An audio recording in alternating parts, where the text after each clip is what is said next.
آج کی یہ نشست نہایت ہی علمی اور ادبی ہونے جا رہی ہے۔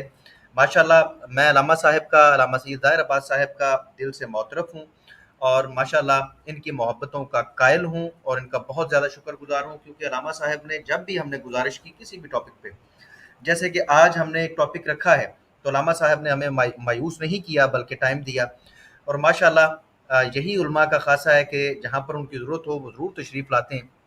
اور علامہ سید ظاہر عباس صاحب کوئی مطلب گمنام شخصیت نہیں ہے، ایران کے اندر جانی پہچانی شخصیت ہیں، اور ایران کے اندر جو انسٹیٹیوٹ ہیں، ادارے ہیں اسلام کو لے کے، جو ریسرچ سینٹرز ہیں، ان تمام کے اندر علامہ صاحب کی ماشاءاللہ تگودو اور علمی خدمات موجود ہیں، اور لوگ ان سے واقف ہیں، جانتے ہیں۔ علامہ صاحب ماشاءاللہ پی ایچ ڈی کیے ہوئے ہیں اسلامک اسٹڈیز میں اور فلسفی میں، علم کلام میں، کلام جدید میں ماشاءاللہ۔ اور آج علامہ صاحب انشاءاللہ تعالی ہمارے سامنے ہماری موجود ہیں، اور پبلک خصوصاً ہندو بھائی یہ لے کے آتے ہیں اکثر سوال کہ ہمارا کیا بنے گا اسلام کی آئیڈیالوجی کے مطابق، ہم کافر ہیں، مشرک ہیں، ہمیں جہنم ملے گی، ہمیں کاٹ دو، ہمیں مار دو، مطلب اس طرح کے جتنے بھی سوالات ہیں انشاءاللہ تعالی علامہ صاحب آج ان کے جواب دیں گے۔ علامہ صاحب ہمارے ساتھ جڑ چکے ہیں، میں علامہ صاحب کا بہت مشکور ہوں، اور میں علامہ صاحب کا پرتپاک استقبال کرتا ہوں۔ السلام علیکم ورحمۃ اللہ۔ علامہ صاحب کیسے ہیں؟ شکر گزار ہوں آپ کی ٹیم کا بھی۔ آپ جو ہیں وہ وقت فراہم کرتے رہتے ہیں کہ ایک اہم اس طرح کے موضوعات پر گفتگو ہو سکے اور جتنا ہو سکے دین کی تبلیغ کر سکیں۔ بہت شکریہ۔ جی علامہ صاحب ماشاءاللہ یہی آپ کی فراخ دلی ہے کہ ہمیں جرت ہو جاتی ہے کہ ہم آپ کو تکلیف دے دیتے ہیں، زحمت دے دیتے ہیں، اور آپ کی اس فراخ دلی کا ہم فائدہ اٹھاتے رہیں گے انشاءاللہ تعالیٰ، اور اٹھانا بھی چاہیے۔ آپ کو اللہ تعالیٰ نے ایک پوسٹ دی ہے، آپ عالم دین ہیں، تو ظاہری بات ہے کہ آپ کی ذمہ داری ہے کہ آپ ایجوکیٹ کریں اپنی قوم کو، بالکل اور ہم انشاءاللہ تعالیٰ آپ سے استفادہ کرتے رہیں گے، اور آپ کا دامن نہیں چھوڑیں گے، باقی علماء کا دامن بھی نہیں چھوڑیں گے، اور آپ سے ضرور استفادہ کریں گے۔ علامہ انشاءاللہ صاحب آپ کا ضرور۔ آج کا پروگرام جو ہے، جیسا کہ میں نے آپ کو بتایا تھا کہ کافر اور مشرک کو لے کے بہت زیادہ پروپوگنڈا کیا جاتا ہے کہ اسلام کے اندر شاید دوسری اقوام جو ہیں، خصوصاً جو اسلام کو نہیں مانتی ہیں، ان کو لے کے کافی پروپوگنڈا کیا جاتا ہے کہ اسلام ان کے ساتھ اچھے سلوک کا حکم نہیں دیتا، بلکہ ان سے نفرت کا درس دیتا ہے، اور انہیں جو ہے قتل تک کرنے کا حکم دیتا ہے۔ تو میں چاہتا ہوں کہ کیونکہ ہمارے ساتھ بہت سے ہندو دوست انڈیا سے جڑے ہوئے ہوتے ہیں اکثر، اور وہ بڑے بنیادی سوالات کرتے ہیں، اگر آپ مجھے اجازت دیں علامہ صاحب تو میں سوالات کا سلسلہ شروع کرنا چاہتا ہوں۔ میں بہت بنیادی سوال پہلے آپ سے کرنا چاہتا ہوں۔ جی بالکل۔ علامہ صاحب سب سے پہلے تو یہ وضاحت فرما دیں کہ کافر اور مشرک میں کیا فرق ہے، اور کافر اور مشرک سے مراد کیا ہے، کیونکہ ہر بندہ یہاں پر آ کے پہلے ہم سے پوچھتا ہے کہ میں کافر ہوں اور مشرک ہوں آپ کی نظر میں یہ بتائے بنا کہ اس کی آئیڈیالوجی کیا ہے، تو تھوڑی سی وضاحت فرما دیں کہ کافر اور مشرک سے مراد کیا ہے۔ جی بالکل۔ اعوذ باللہ من الشیطان الرجیم، بسم اللہ الرحمن الرحیم، الحمد للہ رب العالمین۔ جی ہاں، انتہائی اہمیت کا حامل سوال ہے، اور ظاہر سی بات ہے جن لوگوں کے پاس اسلام کے خلاف کوئی نقطہ نہیں ملتا اسلام کے خلاف پراپوگنڈا کرنے کا، تو پھر وہ توڑ موڑ کے جو ہیں بہت ساری چیزیں پیش کرتے ہیں، اور لوگوں کو اسلام کی تعلیمات سے جو ہیں وہ دور رکھنے کی کوشش کرتے ہیں۔ اور ان میں سے ایک موضوع یہ ہے کہ جو آج ہم ڈسکس کرنے جا رہے ہیں، اور خداوند متعال سے دعا گو ہیں کہ خداوند متعال توفیق نصیب فرمائے کہ اس موضوع کو صحیح طریقے سے بیان کر سکیں، اور ہمارے مخاطب جو ہیں صحیح طریقے سے استفادہ کر کے تعلیمات اسلام سے آشنا ہو سکیں۔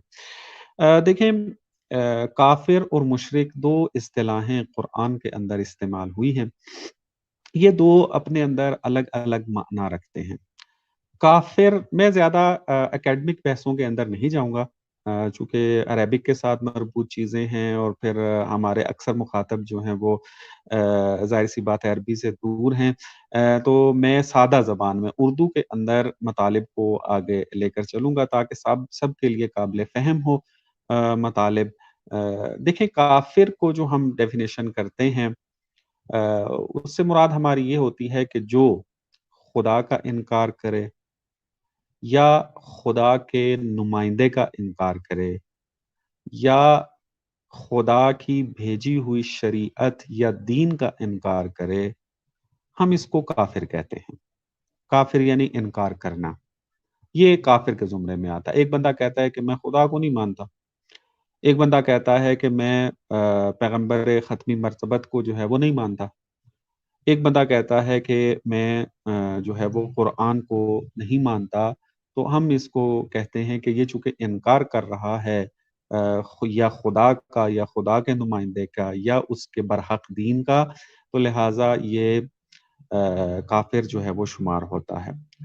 مشرک جو ہے اس کو ہم استعمال کرتے ہیں ان گروہوں کے بارے میں کہ جو خدا کو تو مانتے ہیں لیکن خدا کے ساتھ شریک کے قائل ہو جاتے ہیں۔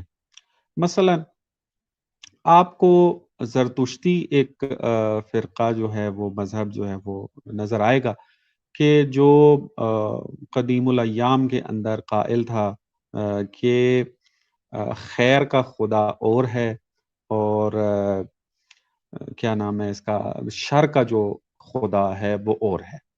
یعنی اب یہاں پہ آ کر وہ خدا کے ساتھ شریک کا قائل ہو گیا ہے۔ یا مثلاً آپ دیکھیں بعض مذہب ایسے موجود ہیں جو قائل ہیں کہ بارشیں برسانے والا کوئی اور ہے، دعائیں قبول کرنے والا کوئی اور ہے، اور اس قسم کے مثلاً جتنے بھی ہیں، مثلاً طوفان بھیجنے والا کوئی اور ہے۔ یہ سارے کام خدا نہیں کر رہا ہوتا، لیکن خدا کے ساتھ موجود ایسی ذاتیں ہیں کہ جو یہ کام کر رہی ہوتی ہیں۔ تو لہٰذا ہم ایسے افراد کو مشرک کہتے ہیں، یعنی جو خدا کے ساتھ کسی کو شریک قرار دے دیتا ہے، تو لہٰذا مشرک ہے وہ۔ اور اسلامی نقطہ نگاہ کے اندر جو بھی لے لیں ان کی نظر میں اور اسلام کی نقطہ نگاہ کے اندر کفار اور مشرکین دونوں جو ہیں یہ دائرہ اسلام سے خارج شمار ہوتے ہیں۔ جو بندہ خدا کے شرک کا قائل ہو جائے، مشرک ہو جائے، وہ بھی اسلام سے خارج ہو جاتا ہے، اور جو خدا کا انکار کر دے، خدا کے دین کا انکار کر دے، خدا کے نمائندہ برحق کا، نبی برحق کا انکار کر دے، وہ کافر ہے، وہ دائرہ اسلام سے خارج ہو جاتا ہے۔ یہ ہماری مراد ہوتی ہے کافر اور مشرک سے۔ تو ہیں دونوں دائرہ اسلام سے باہر، لیکن مشرک جو خدا سے شریک رکھے اور کافر وہ جو انکار کرے۔ جی علی بھائی۔ جی ٹھیک ہو گیا، ماشاءاللہ علامہ صاحب آپ نے بنیادی بات بتا دی، کیونکہ یہیں پر لوگ جو ہیں مغالطے کا شکار ہو جاتے ہیں، اور اسی چیز کو لے کے جب یہیں سے بنیادی طور پہ مغالطہ ہو جاتا ہے تو باقی ساری باتیں بھی آگے جا کے خراب ہو جاتی ہیں۔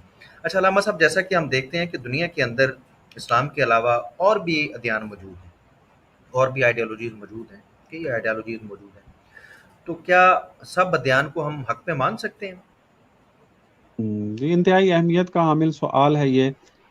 ہماری جو اصل بحث ہے اس کے ساتھ اس کا ریلیٹ ہونا بہت ضروری ہے، چونکہ اکثر جو غلط فہمیاں ایجاد ہوتی ہیں اس مسئلے کے اندر کے جو آج ہم ڈسکس کرنے جا رہے ہیں وہ یہاں سے شروع ہوتی ہیں۔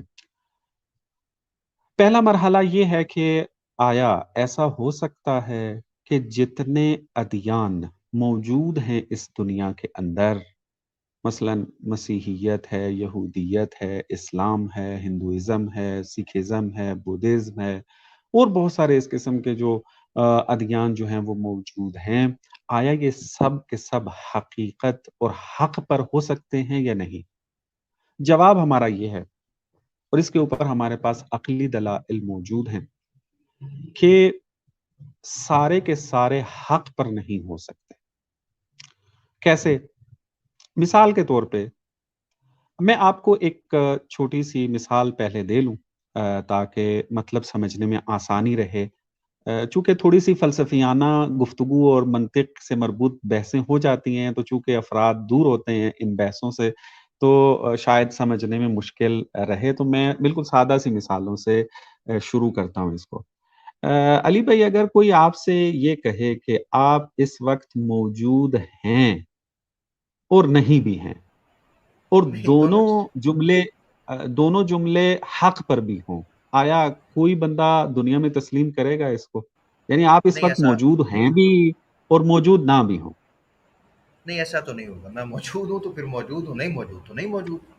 یعنی آپ دیکھیں ایک چھوٹا سا بچہ بھی اگر آپ اس کے سامنے جا کے کہیں نا کہ بیٹا، بالکل چھوٹا سا بچہ جو تھوڑا بہت بات سمجھنے کی صلاحیت رکھتا ہے، اگر آپ اس کے سامنے بھی جا کے کہیں نا کہ بیٹا میں تمہارے سامنے اس وقت موجود ہوں اور نہیں بھی ہوں، تو بچہ بھی ہنسنے لگ جائے گا کہ یہ والد میرے جو ہے میرے ساتھ جو ہے وہ مذاق کر رہے ہیں آ کر۔ تو جو دو مد مقابل چیزیں ہوتی ہیں ان میں سے ایک ہی چیز باقی رہ سکتی ہے، اگر وہ ہے تو دوسری نہیں ہو سکتی، اگر ہونا ہے تو نہ ہونا نہیں ہے، یعنی اگر آپ ہیں تو پھر یہ کہنا غلط ہے کہ آپ نہیں ہیں، اگر آپ نہیں ہیں تو یہ کہنا غلط ہے کہ آپ ہیں۔ دونوں ایک جگہ پر جمع نہیں ہو سکتے، دونوں جملے ایک جگہ پر ٹھیک نہیں ہو سکتے۔ اب میں آتا ہوں اپنے مثال کی طرف۔ ہم کہتے ہیں کہ خدا ہے، کافر کہتا ہے کہ خدا نہیں ہے۔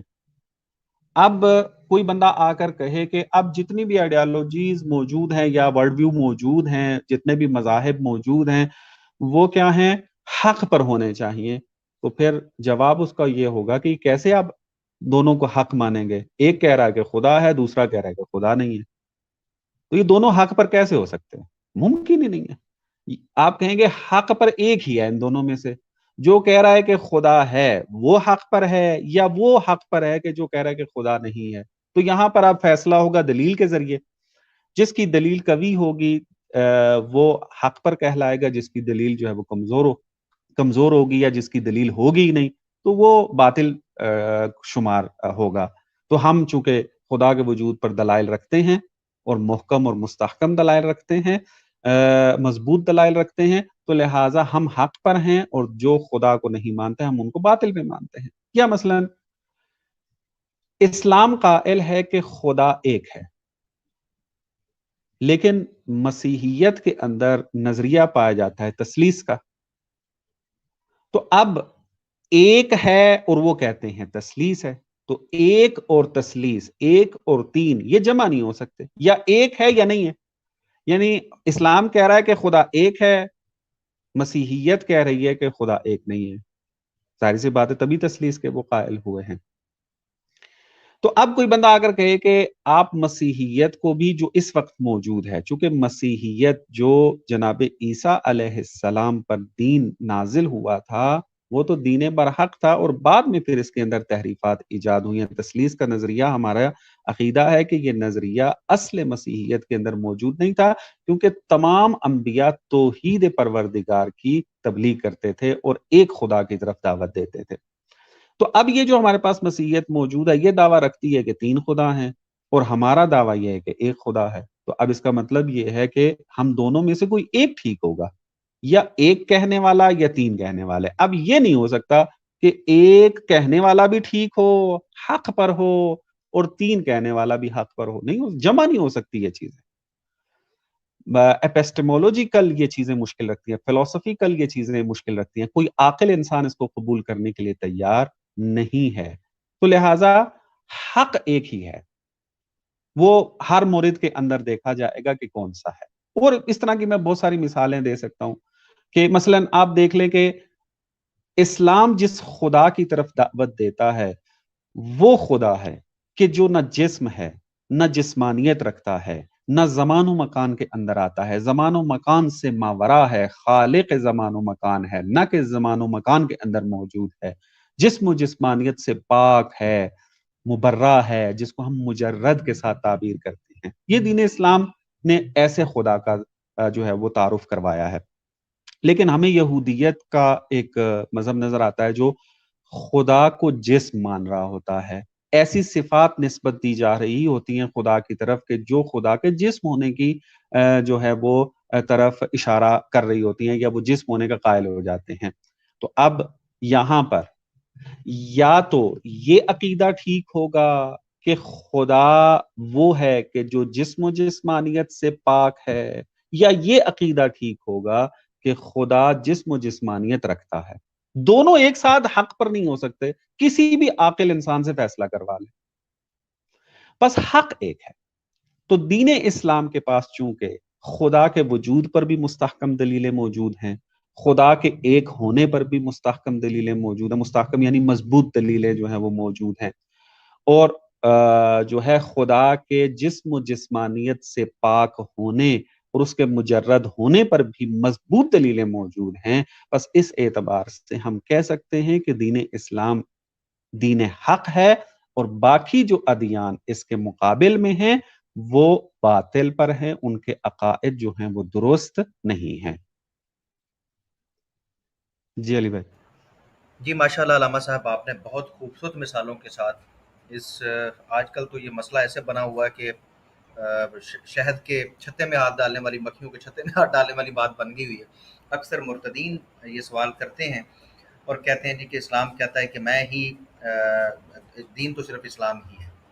تو ماشاء اللہ آپ نے بہت خوبصورت انداز سے اس کی وضاحت فرمائی، اور اس کے لیے اسلام کی تجویز یہ ہے کہ باپ داداؤں کو چھوڑا جائے اور آ کے ڈسکشن کی جائے اچھے طریقے سے، احسن طریقے سے.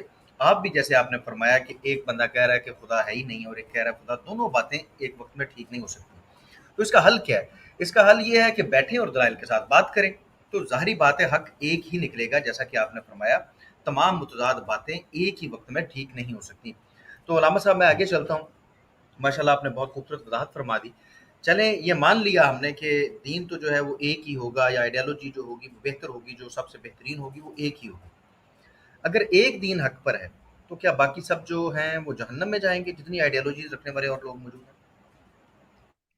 جی بہت عمدہ سوال ہے، اور یہی ہمارے اس پروگرام کا محور ہے، موضوع یہی ہے، اور بہت توجہ کی ضرورت ہے. میں مخاطبین سے میں التماس کروں گا کہ وہ توجہ سے ان باتوں کو سنیں، کہ اگر آپ نے ایک مطلب کو بھی آگے پیچھے کر دیا تو شاید دوبارہ پھر سمجھانے میں ٹائم لگ جائے گا.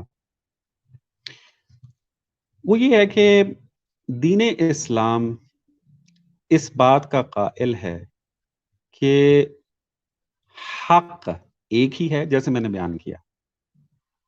فلسفیانہ طور پر بھی آپ دیکھ لیں تب بھی یہ بات ہم ثابت کر سکتے ہیں.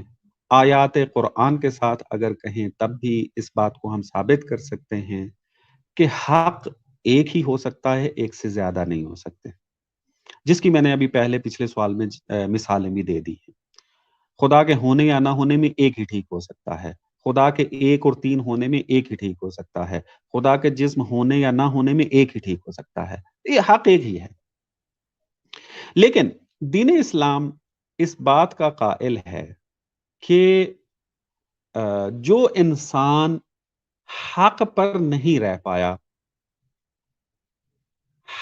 دین حق تک نہیں پہنچ پایا، تو وہ بندہ نجات پا سکتا ہے اگر اس کے اندر شرائط موجود ہوئے. ایک ایک جملے کے اوپر جو ہے وہ دقت کرنی ہے میرے، بڑے نپے تلے اور آرام سے میں بات بھی اسی لیے کر رہا ہوں تاکہ مطلب جو ہے وہ سمجھ میں آ جائے میرے ہر مخاطب کو. دین اسلام کا یہ نظریہ بالکل نہیں ہے کہ جو دین اسلام جس کو ہم دین حق مانتے ہیں، اگر اس کو مانا اس نے تو ٹھیک، اگر نہیں مانا تو جو بھی ہو، جس قسم کے شرائط رکھتا ہو، وہ نجات نہیں پائے گا، اور قیامت کے دن خداوند متعال اس کو ہمیشہ کے لیے جہنم میں ڈال دے گا. دین اسلام اس کا عقیدہ نہیں رکھتا. حق اور نجات اس کے درمیان تھوڑا سا فرق ہے. یعنی تھوڑی سی پھر میں منطقی گفتگو کرنا چاہوں گا مطلب سمجھانے کے لیے، اور میں اپنی گفتگوؤں کے اندر یہ بعض بحثیں کرتا بھی اس لیے ہوں تاکہ جن لوگوں کا شغف نہیں ہے منطقی اور فلسفی بحثوں کے ساتھ، چونکہ یہ ایسی بحثیں جن میں ان مطالب کا بیان ہونا، سیکھنا، معلوم ہونا ضروری ہے، تو لہٰذا میں اس لیے بیان کر دیتا ہوں تاکہ ذہن بن جائے بعد والی بحثوں کے لیے آ کر. حق جو بھی حق پر ہوگا وہ ہمیشہ نجات پائے گا، اس کے اندر تو کوئی شک نہیں ہے. لیکن ایسا ہو سکتا ہے کہ ایک انسان کسی بھی ذریعے سے، کہ میں اس کی شرائط کے اوپر گفتگو کروں گا، کہ وہ حق پر نہیں پہنچ پایا، تو یہ نجات پا سکتا ہے. یعنی نجات پانے کے لیے دین حق کا فالور ہونا ضروری نہیں ہے. یہ دین اسلام کا نظریہ ہے. لیکن کون سا نجات پائے گا کہ جو دین حق کا فالور نہیں ہوگا اور نجات پا جائے گا؟ ہر کوئی نہیں، شرائط کے ساتھ، جن کے اندر شرائط پائی جائیں گی. وہ کیا شرائط ہیں؟ وہ شرائط یہ ہیں کہ انسان نے حق کی تلاش کے اندر کوتاہی نہ کی ہو. اگر وہ کوتاہی کرے، مثلا اس کو پتا چل گیا ہے کہ بحث چھڑی ہوئی ہے، خدا ہے، خدا نہیں ہے، خدا ایک ہے، خدا ایک سے زیادہ ہے، بحثیں چھڑی ہوئی ہیں، اب وہ دیکھ بھی رہا ہے اور اس کے پاس وسیلہ بھی موجود ہے کہ وہ مثلا جائے، جس کو بھی وہ اپنا بڑا مانتا ہے، یا جس استاد کے پاس، کسی پروفیسر کے پاس، کسی اپنے کسی دینی بندے کے ساتھ، جو بھی، جس کو بھی وہ مانتا ہے، سمجھتا ہے کہ یہاں اگر میں جاؤں گا، ڈیبیٹ کروں گا، بحث کروں گا تو مجھے جوابات مل جائیں گے، حق تک پہنچنے میں میری مدد ہو جائے گی. اس کو یہ سارے راستے فراہم تھے، سارے اس کے پاس جو ہے یہ وسائل موجود تھے، لیکن وہ سستی کرتا ہے. چھوڑو پرے، کیا کرنا ان بحثوں میں پڑھنے کا، کیا طریقہ ہو جائے گا. لیکن اس طرف سے کیا کر رہا ہے؟ حق کا انکار کر رہا ہے، حق کے اوپر نہیں ہے اور حق کی تلاش میں سستی کر رہا ہے. یار چھوڑو پرے، کیا کرنا ہے ان بحثوں کے اندر جا کے. نہ پوچھنے جاتا ہے، نہ ریسرچ کرنے جاتا ہے، نہ تھوڑی سی جستجو کرتا ہے، نہ ڈیبیٹ کرتا ہے، نہ دلیل کی تلاش میں جاتا ہے. اس کو کہتے ہیں کہ یہ انسان کوتاہی کر رہا ہے حق کی تلاش میں. اور اسلام قائل ہے کہ جو انسان حق کی تلاش کے اندر کوتاہی برتے گا اس کو نجات نہیں ملے گی. ایک بات. دوسری بات یہ کہ ایک بندہ ہے، وہ حق کی تلاش میں نکلا ہے، ڈیبیٹ بھی کر رہا ہے، کتابیں بھی پڑھ رہا ہے، سوالات جو اٹھ رہے ہیں اس کا جواب بھی مانگ رہا ہے، درست ہے، لیکن ابھی تک وہ حق پر نہیں پہنچا، حق اس کو نہیں ملا ابھی تک، اور اسی حالت میں وہ فوت ہو جاتا ہے. دین اسلام قائل ہے کہ یہ انسان نجات پا جائے گا. خدا اس کے بارے میں فیصلہ جو ہے وہ کفار اور مشرکین کا نہیں کرے گا. دین اسلام قائل ہے کہ جو انسان جس کا شعور کم ہے، عقلی صلاحیت کم ہے اس کے اندر، مثلا خدا کے وجود کے اوپر بحث کرنے کی اس کے اندر صلاحیت ہی نہیں ہے. مثال کے طور پہ ایک آپ دیکھتے ہیں کہ ریڑھی لگانے والا انسان ہے، اب ساری زندگی اس کے والدین نے اس کو تعلیم ہی نہیں دی ہے، اس کو تعلیمی جو مقدمات طے کرنے چاہیے تھے وہ طے ہی نہیں کیے اس نے، بس اسی طریقے سے بڑا ہو گیا. اب اس کے اندر وہ صلاحیت نہیں ہے کہ وہ پرکھ سکے کہ خدا کے ہونے پر دلیلیں مضبوط ہیں یا خدا کے نہ ہونے پر دلیلیں مضبوط ہیں، چونکہ اس کی عقلی صلاحیت ایسی نہیں ہے. جس بندے کی ایسی حالت ہو، دین اسلام قائل ہے کہ یہ انسان بھی نجات پا سکتا ہے. خدا فیصلہ کرے گا کہ آیا یہ ایسا حقیقتاً تھا یا نہیں تھا، یہ خدا نے اس کے اوپر فیصلہ کرنا ہے. بس میں خلاصہ اگر کروں اپنی بات کا، وہ یہ ہے کہ دین اسلام حق کی طرف دعوت دیتا ضرور ہے اور شدت کے ساتھ دعوت دیتا ہے کہ حق کی طرف آؤ، حق کو قبول کرو، چونکہ حق ہی ہے کہ جو انسان کی سعادت کا سبب ہے. یہ ساری چیزیں جو ہیں وہ حق کی وجہ سے ہی حاصل ہوں گی. دین حق کی طرف آؤ، جو ہے وہ خدا جو کہ حقیقت ہے اس کی طرف آؤ، حق کی طرف آؤ. لیکن جو اپنی بغیر کوتاہی کیے ہوئے حق تک نہ پہنچ پائے تو خداوند متعال غفور الرحیم ہے، خداوند متعال رحمت واسعہ رکھنے والا ہے، وسیع رحمت ہے اس کی. اس کے ذریعے وہ ایسے انسانوں کی مغفرت کر سکتا ہے اور نجات دے دے گا، اور قیامت کے دن ان کا شمار کفار اور مشرکین کے جو کوتاہی کرنے والے تھے، جو دشمنی رکھنے والے تھے، کہ انشاءاللہ بعد میں بعض مطالب آئیں گے، ان کے زمرے میں جو ہے اس کو شمار نہیں کرے گا. دین اسلام کا یہ نظریہ ہے. اچھا، یہ تو میں نے ایک نظریے کی وضاحت بیان کر دی ہے. اب آتے ہیں کہ قرآن نے یہ بیان کہاں کیا ہے کہ جو میں نے آپ کو مطالب بیان کیے ہیں؟ دیکھیں قرآن کے اندر اگر آپ جائیں سورہ نساء کی آیت نمبر 97، اگر اس آیت کا جو ہے وہ ترجمہ بھی آپ پڑھ لیں تو 97 ہے، 98 ہے، 99 ہے، یہ جو آیات ہیں یہ جو مطلب میں نے بیان کیا ہے اس کو بیان کر رہی ہے۔ ارشاد کس طریقے سے ہو رہا ہے دیکھیں، اعوذ باللہ من الشیطان الرجیم، ان الذین توفاہم الملائکۃ ظالمی انفسہم قالوا فیم کنتم۔ ارشاد ہو رہا ہے کہ وہ لوگ جو اپنے آپ پر ظلم کر رہے ہوتے ہیں، جب فرشتے ان کی روحیں قبض کرتے ہیں تو ان سے پوچھتے ہیں کہ تم کس حال میں مبتلا تھے؟ قالوا فیما کنتم، فرشتہ روح قبض کرنے آیا، آ کر کہا کہ تمہارا کیا حال تھا، یعنی اپنے نفوس پر ظلم کرنے والے تھے، یعنی حق پر نہیں تھے، اور حق پر نہ ہونا یعنی اپنے نفس پر ایک ظلم کرنا ہے۔ اور اس کا سیاق جو ہے وہ ایک تاریخی واقعے کے ساتھ ہے کہ اس کی طرف میں نہیں جانا، آیت کو فقط جو ہے بیان کرنا ہے، جس نظریے کو میں نے بیان کیا اس کی وضاحت کرنا ہے۔ تو وہ لوگ پھر جواب یہ دیں گے قالوا کننا مستضعفین فی الارض، کہتے ہیں کہ وہ پھر یہ جواب دیں گے فرشتوں کو کہ ہم اس سرزمین میں بے بس لوگ تھے، اس وجہ سے ہم جو ہیں اس حالت میں مبتلا رہے، کہ جس حالت میں ابھی ہماری روح قبض ہو رہی ہے، یہ حالت کیوں تھی ہماری؟ چونکہ ہم زمین میں بے بس تھے، ہمارا کوئی چارہ جو ہے وہ نہیں بن پاتا تھا۔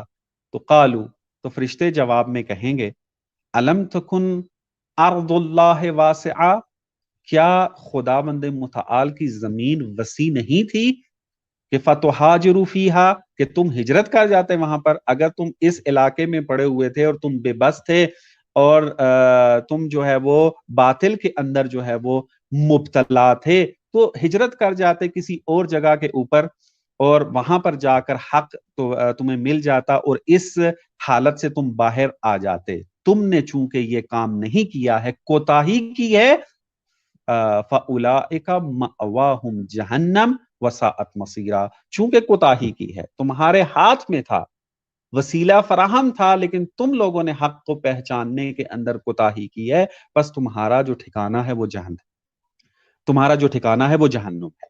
اب دیکھیں یہاں پر جملہ مستضعف آیا ہے یہاں پر کہ ہم بے بس تھے، لیکن یہ وہ بے بس تھے کہ جن کو اپنی بے بسی سے نکلنے کے وسائل فراہم تھے، لیکن یہ نہیں نکلے۔ آگے اسی آیت کا ذیل پھر کیا کہہ رہا ہے، 98 آیت میں کہہ رہے ہیں کہ اِلَّا الْمُسْتَضْعَفِينَ مِنَ الرِّجَالِ وَالنِّسَاءِ وَالْوِلْدَانِ لَا يَسْتَطِيعُونَ حِيلَةً وَلَا يَهْتَدُونَ سَبِيلًا، لیکن یہ جو کہا گیا ہے کہ ٹھکانہ جہنم ہے، یہ ان لوگوں کے لیے نہیں ہے کہ جو بے بس مرد ہیں، بے بس عورتیں ہیں، جو بچے ہیں، کہ جن کا کوئی چارہ، جن کے پاس جو ہے وہ جو کوئی ہیلا یا حجت نہیں کر سکتے تھے اور ان کے پاس کوئی راہ جو ہے وہ نہیں تھی، اور نہ کوئی راہ پاتے تھے۔ فَأُولَئِكَ، خدا ان کے بارے میں کیا کہہ رہا ہے، فَأُولَئِكَ عَسَى اللَّهُ أَن يَعْفُوَ عَنْهُمْ وَكَانَ اللَّهُ عَفُوًّا غَفُورًا۔ خداوند متعال فرما رہا ہے یہ وہ لوگ ہیں کہ خداوند متعال ان کو معاف کر دے گا، اور خدا بہت زیادہ معاف کرنے والا ہے اور مغفرت کرنے والا ہے۔ اب یہاں پر دیکھیں آیت کے ان 2-3 آیات کے اندر خداوند متعال نے کیٹیگری کر دی ہے کہ وہ انسان کے جو حق کی تلاش کے اندر کوتاہی کریں گے، ان کا جو انجام ہوگا وہ برا ہوگا، اور جو لوگ مستضعف ہوں گے، حق کی تلاش کرنے میں انہوں نے کوتاہی نہیں کی ہوگی، یا وہ ایسے لوگ ہوں گے کہ جو حق کی تلاش نہیں کر سکتے کسی وجہ سے، تو ایسے لوگوں کو خدا جو ہے وہ معاف کر دے گا۔ پس ہم ایسے لوگوں کو مستضعف سے یاد کرتے ہیں، تعبیر یاد رکھیں قرآن کی تعبیر ہے جس کو میں نے ابھی بیان کیا، مستضعف۔ مستضعف یہ نجات پا سکتا ہے، خدا نے اس کے بارے میں فیصلہ کرنا ہے۔ اب چاہے یہ مستضعف دین مسیحیت سے تعلق رکھتا ہو، دین یہودیت سے تعلق رکھتا ہو، دین یہودی اپنا ہندوازم سے تعلق کسی بھی دین سے تعلق رکھتا ہو، لیکن ہو مستضعف، تو خداوند متعال اس کو بخش سکتا ہے اس کے شرائط کو دیکھ کر۔ خوب، اب کوئی بندہ آ کر یہ سوال کر دے، میں نے اگرچہ تفصیل کے ساتھ یہ مطلب بیان کر دیا، لیکن ایک روایت کا سہارا لے کر میں مستضعف کی مزید وضاحت کرنا چاہتا ہوں۔ اصول کافی کے اندر ایک روایت موجود ہے کہ امام کاظم علیہ السلام کہ چونکہ آپ جانتے ہیں کہ مکتب تشیع جو ہے وہ امامت کے نظریے کو مانتا ہے اور 12 امام کا قائل ہے، تو ہمارے جو 7ویں امام ہیں امام موسیٰ کاظم علیہ السلام، ان سے سوال ہوا کہ راوی کہتا ہے کہ سألتہ عن الضعفاء، میں نے سوال کیا جناب موسیٰ کاظم علیہ السلام سے ضعفاء کے بارے میں، یعنی جو ضعیف لوگ ہیں جس کو قرآن نے مستضعف کہا ہے کہ یہ کون ہیں؟ فَكَتَبَ إِلَيَّ، تو راوی کہتا ہے کہ امام کاظم علیہ السلام نے مجھے لیٹر لکھا، چونکہ دور تھا یہ، اس نے سوال کیا تو امام نے جواب میں لیٹر لکھا اور یہ کہا کہ الضعیف، یہ لکھ لے ہر انسان اپنے پاس محفوظ رکھے کہ یہ وہ مستضعف ہے کہ دین اسلام اس کی نجات کا قائل ہے اگر اس کے اندر یہ شرط پائی جائے۔ دقت کریں اس کے اندر، امام کیا تعریف کر رہے ہیں؟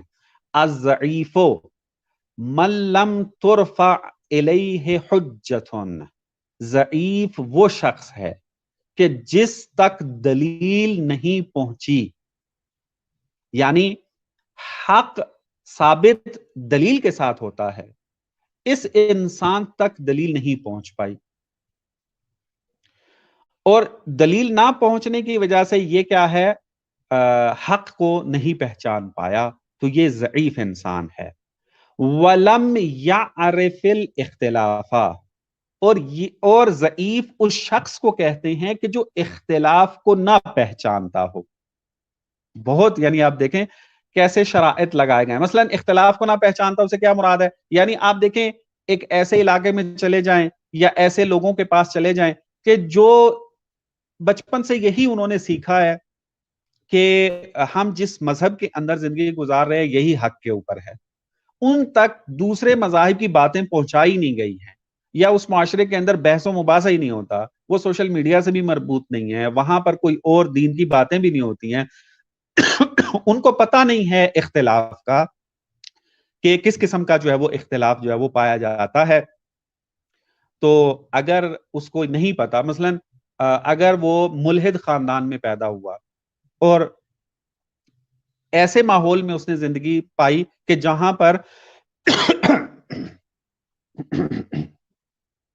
پر جو ہے وہ خدا کے ہونے کے بارے میں باتیں ہی نہیں ہوتی تھی، اور ان کو ایسا ماحول نہیں فراہم کیا گیا کہ جہاں پر اختلاف جو ہے اس کو پتا چل جائے کہ یہاں پر 2 قسم کی باتیں ہیں، یا خدا ہے یا خدا نہیں ہے، ان دونوں میں سے کسی ایک کا انتخاب کرنا ہے، یوں کی فضا و ماحول نہیں بنایا گیا۔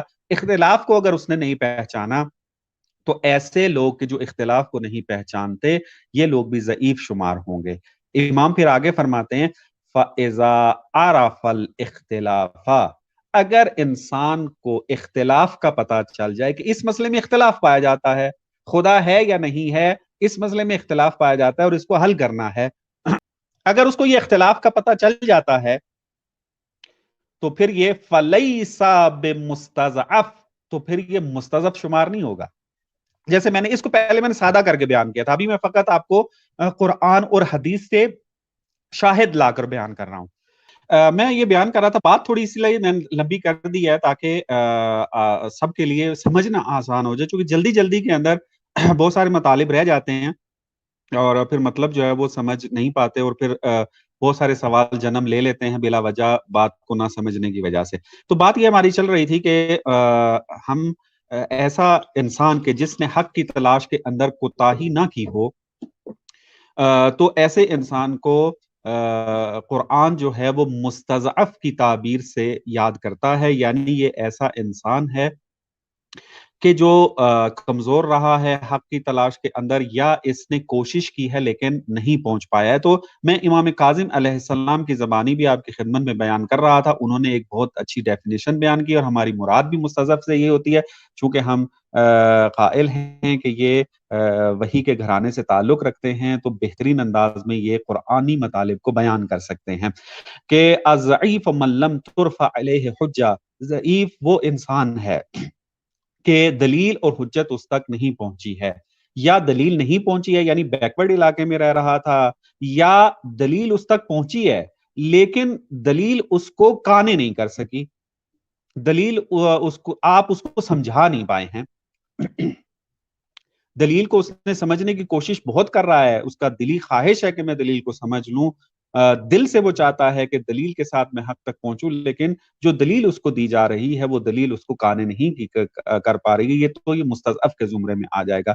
وَلَمْ يَعْرِفِ الْاخْتِلَافَ، اور وہ اختلاف بھی نہیں جانتا، یعنی ایسے علاقے ایسے ماحول کے اندر رہ رہا ہے کہ جہاں پر جو علمی اختلاف پایا جاتا ہے مسائل کے اندر، یہ بھی اس کو نہیں پتا، چونکہ ظاہری سی بات ہے انسان جستجو میں کب جاتا ہے؟ تبھی جاتا ہے جب اختلاف کا پتہ ہو، یعنی اگر اس معاشرے کے اندر خدا کے ہونے یا نہ ہونے کا اختلاف نہ ہوتا تو کون جاتا خدا کے وجود پر دلائل تلاش کرتا؟ تو انسان جو ہے وہ اسی کے اوپر ہی رہتا، یا مثلا جو خدا کو نہیں مان رہے اگر وہ ایسے ماحول میں رہیں وہاں کسی قسم کا اختلافی بات نہ کی جائے، تو اب ظاہر سی بات ہے وہ پھر ہمیشہ اپنی زندگی کو ایسے ہی گزار، جیسے ہم مثلا ویسٹ کے اندر دیکھ لیں، کیا ہے وہ آرام سے اپنی زندگی جو ہے وہ گزار رہے ہوتے ہیں، اکثر علاقوں کے اندر جا کے وہ یہ سمجھ رہے ہوتے ہیں کہ دین مسیحیت نے ہی جو ہمیں عقائد بیان کیے ہیں یہی حد کے اوپر ہے، اور ان سے علمی بحث نہیں کی جاتی ہے، نہ وہ علمی بحث کے اندر جو ہے وہ ان تک جو ہے وہ پہنچائی جاتی ہے، یا ان کے اب سطح فکری اتنی کم ہے کہ آپ علمی بحث کرتے بھی ہیں تو ان کو سمجھ میں نہیں آتی ہے، تو لہٰذا ایسے جو ہیں وہ مستضعف کہلائیں گے، اور اگر کسی میں بھی یہ شرط نہ پائی جائے تو مستضعف نہیں ہے، اور اس کا جو ہے وہ انجام جو ہے وہ پھر برا ہوگا جس نے حق کو پہچاننے میں کوتاہی کی ہے۔ اس کے علاوہ بھی آیات میں اشارہ ہوا ہے، لیکن میں چاہتا ہوں کہ اس سوال کا جواب اتنا ہی کفایت کرتا ہے، اور پھر اگر سوال آتے ہیں تو اس کے اندر پھر بہت ساری تفصیلات جو ہیں وہ اور آ جائیں گی۔ جی علی بھائی، اگر آپ بھی اس میں کچھ چیزیں وضاحت کے طور پہ پوچھنا چاہیں، بیان کرنا چاہیں تو ٹھیک ہے، نہیں تو پھر آگے چلتے ہیں۔ جی علامہ صاحب، میں صرف اس میں ایک چیز آپ سے پوچھنا چاہوں گا کہ ہو سکتا ہے کہ میں کسی آدمی کو سمجھا رہا ہوں اور میرے سمجھانے کے انداز میں ہی مسئلہ ہے جس سے وہ دلیل کو یا مسئلے کو سمجھ نہیں پایا، تو اس کی یہ مطلب یہ تو کوتاہی میری ہے، میں نہیں سمجھا جی ہاں۔ پایا، تو کیا اس کے جواب میں بھی وہ جو اگلا آدمی نہیں سمجھ پایا میری کم علمی کم فہمی کی وجہ سے یا میرا طریقہ کار ٹھیک نہیں تھا، تو بھی وہ مستضعف ہوگا یا نہیں ہوگا؟ جی ہاں، میں عرض کر رہا تھا کہ اگر تو آپ کے علاوہ کسی اور تک اس کی رسائی نہیں ہے، آپ ہی نے اس کو دلیلیں سمجھانی ہے لیکن آپ ہی اس کو سمجھا نہیں پا رہے ہیں، تو ایسا بندہ مستضعف کہلائے گا، یعنی دلیل اس کو قانے نہ کر پا رہی ہو تو وہ مطلب اس مستضعف میں کا شمار فالٹ نہ ہوگا۔ ہو، مطلب اس کا فالٹ ہاں، نہیں ہونا چاہیے، اس کی کوشش 100% ٹھیک ہونی اس چاہیے۔ کی کوشش پوری ہونی چاہیے، دل سے اس کی کوشش، اسی وجہ سے آپ دیکھیں کہ ایک آیت ہے جس کو میں نے ابھی نہیں بیان کیا، میں اس کو بیان بھی کر دیتا ہوں یہاں پر، سورۃ توبہ کی آیت نمبر 106 کے اندر ارشاد ہو رہا ہے وَآخَرُونَ مُرْجَوْنَ لِأَمْرِ اللَّهِ إِمَّا يُعَذِّبُهُمْ وَإِمَّا يَتُوبُ عَلَيْهِمْ، وہ کہتے ہیں کچھ اور لوگ ہیں کہ جن کا معاملہ اللہ کا حکم آنے تک ملتوی ہے، یہ مرجون لامر اللہ ایک مستضعف کی تعبیر استعمال ہوئی ہے قرآن میں، ایک مرجونا لامر اللہ یعنی امر الہی کے آنے کا انتظار ہے کہ اب خدا ان کو یا عذاب دے یا ان کو بخش دے۔ اب یہ کیوں کہا جا رہا ہے؟ کیونکہ خدا نے دلوں کے بھید تو خدا بہتر جانتا ہے نا، خدا نے فیصلہ کرنا ہے کہ یہ دلیل کو نہیں سمجھ پا رہا تھا، یہ جان بوجھ کے کر رہا ہوتا ہے نا، بعض اوقات ایک بندے نے دلیل ماننی نہیں ہے، آپ کی ہٹ دھرمی دکھا رہا ہے، آپ اس کو ہزار دلیلیں دے رہے ہیں، جیسے آپ ڈیبیٹ کرتے بھی ہیں بہت سارے ایسے لوگوں کے ساتھ کہ ان کو بات سمجھ میں آ چکی ہوئی ہوتی ہے، دلیل آپ جو ہے اس کے اندر رد بھی نہیں کر سکتے ہیں آ کر، لیکن جان بوجھ کے جو وہ اس دلیل کے اندر کیڑے نکال رہا ہوتا ہے اور کہہ رہا ہے مجھے نہیں سمجھ میں آ رہی ہوتی ہے۔ تو یہ دل کے بھید جو ہے وہ خدا بہتر جانتا ہے، اگر ایک دلیل کسی کو قانے نہیں کر پا رہی ہے تو آپ کہہ سکتے ہیں کہ اگر وہ اپنے اس حالت میں وہ سچا تھا، اس کے اندر فالٹ موجود نہیں تھا، تو خدا شاید اس کو بخش دے۔ ماشاءاللہ جی علامہ صاحب، آپ نے بہت خوبصورت انداز سے وضاحت فرمائی، اس کے اندر سے میرا نہیں خیال کہ کچھ سوال نکلتا ہے جس خوبصورت انداز سے آپ نے وضاحت فرما دی ہے۔ تو علامہ صاحب میں جی اب آپ کی طرف آخری کوشچن ہی کروں گا اور اس کے بعد پبلک کے سوال و جواب لیتے ہیں۔ اچھا علامہ صاحب، ہم نے دیکھا ہے کہ مختلف لوگ جو ہیں قرآن حکیم کی مختلف آیات کا حوالہ دیتے ہیں اور کہتے ہیں کہ قرآن حکیم میں جیسا کہ سورہ بقرہ کی آیت نمبر 190 کا اکثر حوالہ دیتے ہیں، سورہ توبہ کی آیت نمبر 5 کا حوالہ دیتے ہیں، یا کچھ دیگر آیات سورہ توبہ میں سے لیتے ہیں، ایک دو آیات اور اس سے وہ یہ مطلب لیتے ہیں کہ قرآن حکیم نے اور اسلام نے کیٹاگوریکلی یہ کہہ دیا ہے کہ کفار اور مشرک جو ہیں وہ قتل ہونے کے قابل، ان کو قتل ہی کر دینا چاہیے۔ تو اس بات میں کس حد تک سچائی ہے اسلام کو اور قرآن حکیم کو لے کے؟ جی جی دیکھیں یہ جو اب تک کی ہماری گفتگو ہے اس کے اندر تو ان سوال کے جواب تو سب کے لیے واضح ہو جانے چاہیے نا، کہ جو دین اسلام یہاں تک گنجائش دے رہا ہے کہ اگر آپ کو دلیل نہ سمجھ آنے کی وجہ سے بھی حق نہیں ملتا، حق کو اپنا نہیں سکے آپ، حق پر عمل نہیں کر سکے آپ، تب بھی آپ بخشے جائیں گے۔ تو جب خود دین اسلام اتنی گنجائش دے رہا ہے تو پھر انسان کو یہ سوچ لینا چاہیے، جو بندے یہ پروپیگنڈا کرتے ہیں کہ دین اسلام جو ہے وہ مارنے مروانے کی باتیں کرتا ہے، اس کے علاوہ اور کچھ نہیں کرتا، تو وہ پھر سمجھ لیں، اپنی عقلوں کا علاج کروائیں جا کے، کہ جو اتنی گنجائش رکھنے کے بعد کہ یہ حکم دے گا کہ قاتل کفار اور مشرکین جہاں بھی، جس حالت میں بھی، جیسے بھی، جو بھی مل جائے اس کو قتل کر دو، تو یہ انسان واقعاً تعلیمات اسلامی سے دوری کا نتیجہ ہے۔ یا تو وہ بندہ جو ہے وہ جان بوجھ کے ایسا کر رہا ہے، یا پھر اس کی جو ہے وہ عقل جو ہے وہ ٹھیک نہیں ہے، وہ پھر اپنے عقل کا جو ہے وہ علاج کروائے جا کے۔ فیصل آباد میں اگر کوئی اچھا ہاسپٹل ہو تو ایسے بندوں کو پھر وہاں ایڈمٹ فری علاج کی سروس جو ہے نا آپ باقی رکھیں اس میں جا کر۔ تو دیکھیں ایک بات دیکھیں کہ قرآن کے اندر چند تعبیریں استعمال ہوئی ہیں۔ کیا ہے؟ ایک جگہ پر کہا جا رہا ہے کہ تکذیب کرتے ہیں، وہ جھٹلاتے ہیں آیات کو۔ مثلا میں پہلے آیت پڑھ دیتا ہوں پھر اس کی وضاحت کرتا ہوں۔ اعوذ باللہ من الشیطان الرجیم، سورہ بقرہ کی آیت نمبر 39 ہے۔ ارشاد ہو رہا ہے والذین کفروا وکذبوا بآیاتنا اولئک اصحاب النار ہم فیہا خالدون۔ وہ لوگ کہ جو کافر ہیں، انکار کرتے ہیں اور ہماری آیات کی تکذیب کرتے ہیں، جھٹلاتے ہیں، تو ایسے لوگ جہنمی ہیں اور ہمیشہ رہیں گے۔ اب آپ یہ ذرا اپنے محاوروں کو بھی مد نظر رکھیں، جھٹلانے کی تعبیر کہاں استعمال کی جاتی ہے؟ جہاں جھٹلانا وہیں پہ ہوتا ہے نا، کہ ایک بندے کو پتا ہے کہ یہ حق ہے لیکن پھر بھی وہ اس کو رد کر رہا ہوتا ہے، اس کا انکار کر رہا ہوتا ہے، تب ہم کہتے ہیں کہ یہ جھٹلا رہا ہے۔ دیکھیں آپ اپنے محاورے کہتے ہیں، آپ کسی کو کہتے ہیں نا کہ جھوٹ کیوں بول رہے ہو، تو ہم کب کہتے ہیں کہ تم جھوٹ بول رہے ہو؟ وہ اس وجہ سے کہتے ہیں کہ ہم اس کو یہ بتا رہے ہوتے ہیں کہ بھائی تمہیں پتا ہے کہ حق کیا ہے لیکن اس کو چھپا کر تم اس کا انکار کر رہے ہو، اس لیے ہم کہتے ہیں تم جھوٹ بول رہے ہو۔ جھٹلانا یہ تعبیر اس بات کی علامت ہے کہ وہ بندہ جانتا ہے حق ہے، یہ آیات ہماری حق ہیں، اور پھر بھی وہ اس کا انکار کر رہا ہے، تو ایسا جو ہے وہ جھٹلانا ہے۔ تو ایسے بندے فتنہ پرور ہوتے ہیں، اور پھر اپنے معاشرے کے اندر جا کر، دوسرے معاشروں کے اندر جا کر جب تبلیغات کریں گے اس قسم کی، تو ظاہر سی بات ہے فتنہ کرنے والے کسی بھی معاشرے کے اندر ان کو کھلی چھٹی نہیں دی جاتی ہے، بلکہ ان کی سخت سے سخت سزا دی جاتی ہے۔ اس کی میں مثالیں اب نہیں دے سکتا چونکہ وقت بہت کم ہے ہمارے پاس۔ تو ایک مطلب یہ ہے۔ اسی طریقے سے مثلا سورہ مائدہ کے اندر تعبیر آتی ہے والذین کفروا وکذبوا بآیاتنا، پھر تکذیب کی تعبیر آئی ہے۔ سورہ مائدہ کے اندر آیت 86 کے اندر پھر دوبارہ ارشاد ہو رہا ہے والذین کفروا وکذبوا بآیاتنا، تو یہ تعبیر استعمال ہو رہی ہے۔ ایک اور تعبیر استعمال ہوتی ہے کہ جس سے اندر پتہ چل رہا ہے کہ یہ جان بوجھ کے یہ کام کر رہے ہیں، فتنہ پھیلا رہے ہیں معاشرے کے اندر اور لوگوں کو گمراہ کرنے کی کوشش کر رہے ہیں اور حق تک لوگ نہ پہنچے، حق لوگوں کے کانوں تک نہ پہنچے، یہ جو ہے معاشرے کے اندر حالات خراب کر رہے ہیں. یہ آیات اس کی طرف اشارہ کر رہی ہیں. مثلا سورہ محمد صلی اللہ علیہ وآلہ وسلم کی پہلی ہی آیت کے اندر ہے کہ بسم اللہ الرحمن الرحیم الذین کفروا وصدوا عن سبیل اللہ. وہ لوگ کہ جو انکار کرتے ہیں، کفر اختیار کرتے ہیں اور کیا کرتے ہیں، راہ خدا کو روکتے ہیں. صدوا عن سبیل اللہ، سبیل اللہ، اللہ کی راہ کو روکتے ہیں. اضل اعمالہم، خدا جو ہے ان کے اعمال کو جو ہے وہ حبط کر دے، رکاوٹ ڈالی انہوں نے.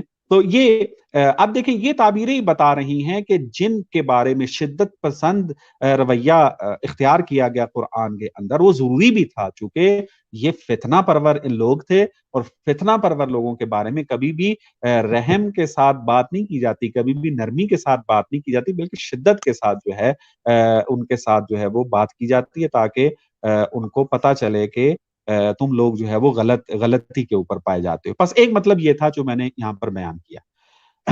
دوسری بات آ جاتی ہے کہ یہ جو قتل کرنے کا حکم دیا گیا مشرکین و کفار کو، آیا سب کے سب مشرک کو قتل کرنے کا حکم دیا ہے یا نہ خاص قسم کا گروہ تھا جس کو قتل کرنے کا حکم دیا ہے؟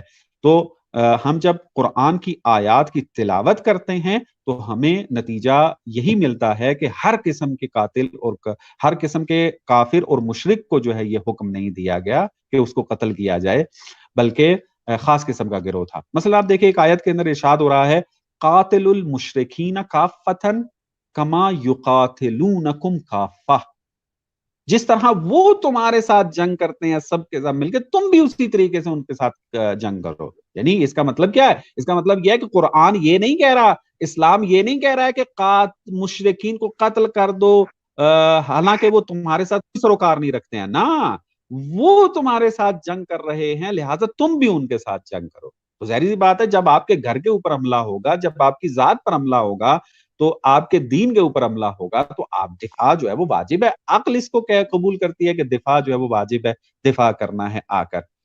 پھر آ کے جو ہے وہ اشارہ ایک اور آیت کے اندر جو ہے بڑا خوبصورت ارشاد ہوتا ہے وَقَاتِلُوهُمْ حَتَّى لَا تَكُونَ فِتْنَةً، کہ تم ان کے ساتھ جنگ کرو یہاں تک کہ فتنہ باقی نہ رہے. دیکھیں کتنی واضح اور صریح آیت ہے کہ قرآن جہاں بھی جنگ کا حکم دے رہا ہے وہاں پر درمیان میں فتنہ ضرور ہے.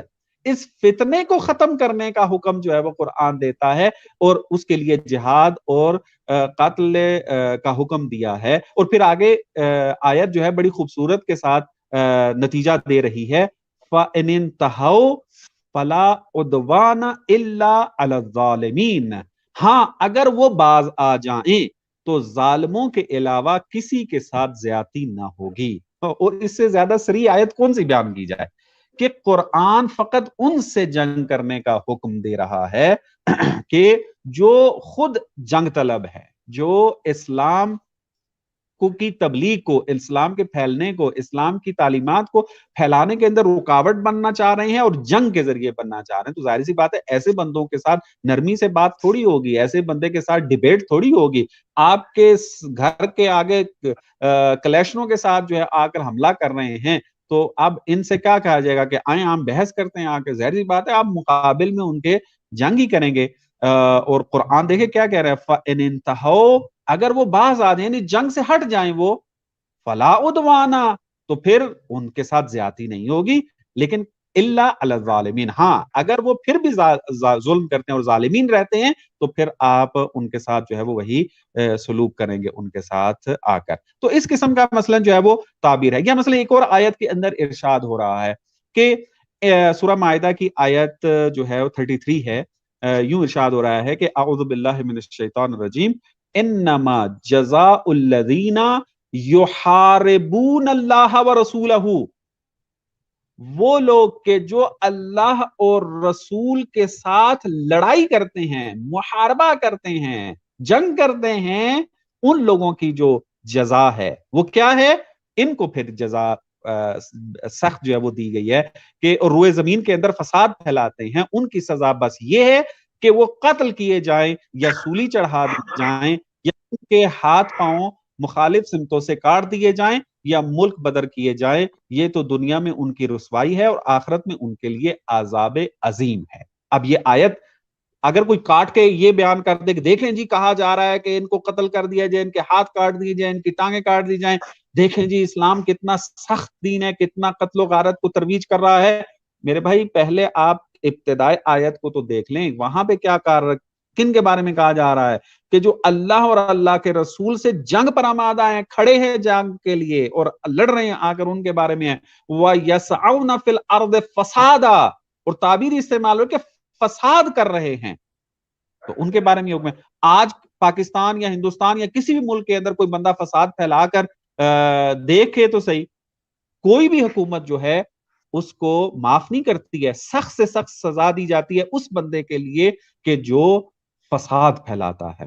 تو آیت انتہائی واضح، اور اس قسم کی بہت ساری آیات ہیں، میں فقط نتیجہ لینا چاہ رہا ہوں کہ آپ لوگ بھی اپنے سوال جو ہیں وہ سامنے رکھیں کہ دین اسلام کبھی بھی اس بات کا جو ہے وہ قائل نہیں ہے اور ایسی تعلیمات نہیں دیتا دین اسلام کہ جو بھی اسلام کو قبول نہ کرے ان کو قتل و غارت کر دی جائے، ان کو جو ہے ان کے ساتھ ہمیشہ جنگ کرنی چاہیے۔ نہ، جنگ فقط ان کے ساتھ ہے کہ جو جنگ کرے، جو فتنہ و فساد کرے، جو راہ الہی کے اندر رکاوٹ کھڑی کرے، ان کے ساتھ تو جنگ و جدال ہوگی، لیکن جو ایسا کام نہیں کرتے ہیں تو ان کے ساتھ سلو کے ساتھ ہی زندگی گزاریں گے۔ میں اس بات پہ ایک آیت بھی پیش کر دیتا ہوں، سورہ انفال کی آیت نمبر 61 کے اندر ارشاد ہو رہا ہے، اعوذ باللہ من الشیطان الرجیم، وَإِن جَنَحُوا لِلسَّلْمِ فَاجْنَحْ لَهَا وَتَوَكَّلْ عَلَى اللَّهِ إِنَّهُ هُوَ السَّمِيعُ الْعَلِيمُ، اے رسول اگر وہ صلح اور آشتی کی طرف مائل ہو جائیں تو آپ بھی مائل ہو جاؤ اور اللہ پر بھروسہ کیجئے، یقیناً وہ خوب سننے والا اور جاننے والا ہے۔ یہ ہے دین اسلام اور قرآن کی تعلیمات۔ جی علی بھائی اگر کوئی سوال ہے تو۔ ماشاء اللہ جی علامہ صاحب، آپ نے بہت مختصر وقت میں بہت ہی وہ سمندر کو کوزے میں سمونے والی بات کر دی۔ میں اکثر یہ مثال دیا کرتا ہوں اور آپ کی یہ باتیں سن کے آج پھر میں وہ مثال دوبارہ دینا چاہوں گا کہ ہوتا کیا ہے کہ یہ اپنی جہالت کی بنیاد پہ ایک آیت کو پکڑتے ہیں اور اس کا پورا کانٹیکسٹ نہیں دیکھتے، اور پورا مضمون قرآن حکیم میں جو بیان کیا گیا ہوتا ہے اس سے قطع نظر یہ اس کے اوپر اپنی تھیولوجی کی ایک بلڈنگ کھڑی کرنا چاہتے ہیں، اس میں سے بھی آدھی آیت لے کے، اس لیے اس طرح کے یہ نتائج نکالتے ہیں۔ لیکن جب کبھی ان کو بیٹھ کے بات کرنے کی زحمت ہوگی کہیں پر بھی تو یقیناً انہیں شرمندگی کا سامنا کرنا پڑے گا۔ یہ ایسے ہی ہے جیسے کہ قائد اعظم کے مضمون میں سے ایک جملہ لے لیا جائے کہ قائد اعظم نے کانگریس میں شمولیت اختیار کر لی تھی، اور بعد میں اس کے اوپر پوری بلڈنگ کھڑی کر کے ڈیبیٹ کی جائے اور وہ بندہ یہ ثابت کرنے کی کوشش کرے کہ قائد اعظم مرتے دم تک وفادار ورکر رہے کانگریس کے، یعنی کہ اسے وہ ایک جملہ پڑھا ہے، اس کو بیک گراؤنڈ کا نہیں پتا، لیکن اب جو پورا مضمون جانتا ہے تو وہ تو اس کی بات پہ ہنسے گا، جیسے کہ ماشاءاللہ آپ نے بڑا خوبصورت انداز سے وہ پورا مضمون جنگ کا یا قتال کا اور صلح کا پیش کر دیا۔ آپ نے پورے مضمون کی بات کی، اس میں سے جو ایک جملہ پکڑ کے بات کرے گا تو اسی طرح کی بلڈنگ کھڑی ہوگی، جس سے بندوں میں بیٹھ کے جب بات کی جائے گی تو ان کو شرمندگی کا سامنا کرنا پڑے گا۔ جی علامہ صاحب اگر آپ مجھے اب اجازت دیں تو ہمارے ساتھ کچھ دوست احباب جڑے ہیں، میں نے لنک شیئر کر دیا ہے، اگر آپ اجازت دیں تو پبلک کے سوالات لے جی لیے جائیں۔ بالکل، جی بالکل انشاءاللہ۔ جی میں پبلک سے بھی گزارش کروں گا کہ ہمارے محترم علامہ صاحب موجود ہیں، علماء کرام موجود ہیں ہمارے ساتھ، تو آپ جیسے تیسے بات کر لیتے ہیں اور ہم بھی چلا لیتے ہیں باتیں، لیکن یہاں پر علماء کرام کی توہین برداشت نہیں کی جائے گی، کسی بھی صورت ایک منٹ کے لیے بھی برداشت نہیں کی جائے گی۔ آئیں اور جو آپ کا اعتراض ہے، جو سوال ہے، اس کو سلیقے کے ساتھ طریقے کے ساتھ پیش کریں اور ان شاء اللہ تعالیٰ آپ کو بہت خوبصورت انداز سے اس کا جواب دیا جائے گا۔ اور ٹاپک کا بھی خیال رکھیں کہ ٹاپک کیا ہے۔ یہ ٹاپک ہم نے آپ ہی کے لیے رکھا ہے کیونکہ اسی ٹاپک کو لے کے تو زیادہ مسائل کھڑے کر رہے ہیں یہ ملحدین یا یہ آدھی آدھی آیتیں پیش کرنے والے مرتد۔ تو میری گزارش ہے کہ ادب و احترام کا خیال رکھتے ہوئے، ٹاپک کا خیال رکھتے ہوئے ٹائم ویسٹ نہ کیا جائے، بلکہ ٹو دی پوائنٹ اور مختصر اور اچھی بات کی جائے۔ ہاں جی علامہ صاحب، ذوالفقار بھائی اور علی بھائی، سب کو سلام۔ وعلیکم السلام۔ سلام۔ علامہ صاحب میں آپ سے یہ پوچھنا چاہتا ہوں کیونکہ میں تو ایتھیسٹ ہوں، میں تو کسی بھی گاڈ پہ یقین نہیں کرتا، میں کسی بھی مذہب کو درست نہیں سمجھتا، جی تو کیا میں جہنم میں جاؤں گا؟ ہماری 1 گھنٹہ اسی کے اوپر تو گفتگو ہوئی ہے. اب آپ نے پتہ نہیں سنی ہے یا نہیں سنی ہے, میں ساری تو رہا ہوں اس میں کو. نے سنی ہے, آپ نے سنا ہے؟ میں نے سنی ہے. ہاں, تو کیا میں نے سنی نتیجہ ہے. سمجھے آپ؟ سمجھا کیا آپ نے؟ نہیں, آپ نے جو لیٹسٹ میں نے سنا ہے نا, آپ نے کہا کہ وہ لوگ جو جانتے ہیں کہ یہ دین حق ہے پھر بھی انکار کرتے ہیں, وہ تو جہنم میں جائیں گے جائیں گے. کیونکہ میں اس کیٹیگری میں نہیں ہوں. میں تو اس کو پڑھنے کے بعد سمجھتا ہوں کہ یہ سچ نہیں ہے, میری کیٹیگری الگ ہے. دیکھیں, ایک اور بات کی تھی میں نے کہ ایک بندہ ہے کہ جو حق کی تلاش میں نکلتا ہے, دلیلیں کو پڑھتا ہے, دلیلوں سے سیٹسفائی نہیں ہوتا, وہ بندہ قرآن کی نگاہ میں جو ہے وہ مستضعف شمار ہوتا ہے, اور خدا اس کے بارے میں فیصلہ کرے گا, اور اس کے نجات کی امید ہے اگر وہ اپنی حالت پہ سچا ہوگا. اگر آپ حق کی تلاش میں ہیں, جی جی, میں یہ ثابت کرنے کی کوشش کروں گا کہ اسلام کے مطابق میں جہنم میں نہیں جا سکتا, اسلام کے مطابق. کیونکہ ایک روایت ہے, بڑی مشہور روایت ہے وہ, اس میں کہتے ہیں کہ جب اللہ نے اپنا عرش بنایا تو اس نے اپنے تھرون پہ یہ لکھا کہ میری رحمت میرے غضب پہ حاوی ہوتی ہے. سبقت آپ کے رحمتہ مطابق, غضبہ. ہاں, تو یہ آپ نے ہی کہا ہے کہ یا تو یہ سچ ہے یا سچ نہیں ہے, اس میں دوسری کوئی پاسبلٹی نہیں ہے. جی, تو اگر ججمنٹ ڈے میں جاتا ہوں اور ہر چیز میں گلٹی ہوں, تو مجھے معلوم ہے کہ اللہ کی رحمت ہی چڑھے گی, اللہ کا غضب میرے پہ کوئی فرق نہیں کرے گا. ہو سکتا ہے کہ اللہ میرے سے غصہ ہو, ڈانٹے ڈپٹے, لیکن اس سے زیادہ اللہ کچھ نہیں کر سکتا, کیونکہ اس کی رحمت ہمیشہ ہی غضب پہ حاوی ہو. جی جی, دیکھیں میں نے اسی بات کو بیان کیا. دیکھیں, ایک عقلی قاعدہ ہے, کوئی بھی انسان, مثال کے طور پہ آپ اپنی فیملی کو اگر مد نظر رکھیں, آپ کے 2 بیٹے ہیں, میں یہ مثال دیتا ہوں آپ کو. ایک آپ نے کہا کہ بیٹا آپ نے اچھی تعلیم حاصل کرنی ہے, اور تاکہ ایک اچھا انسان بن سکو. آپ نے ان کو سارے وسیلے فراہم کر دیے, دونوں بیٹوں کو. ان میں سے ایک بیٹا جو ہے وسیلے اس کے پاس موجود ہیں, وہ بہترین طریقے سے استفادہ کر سکتا ہے, لیکن وہ یہ کام نہیں کرتا, کوتاہی کرتا ہے, تو آپ اس کو سزا دیں گے یا نہیں دیں گے؟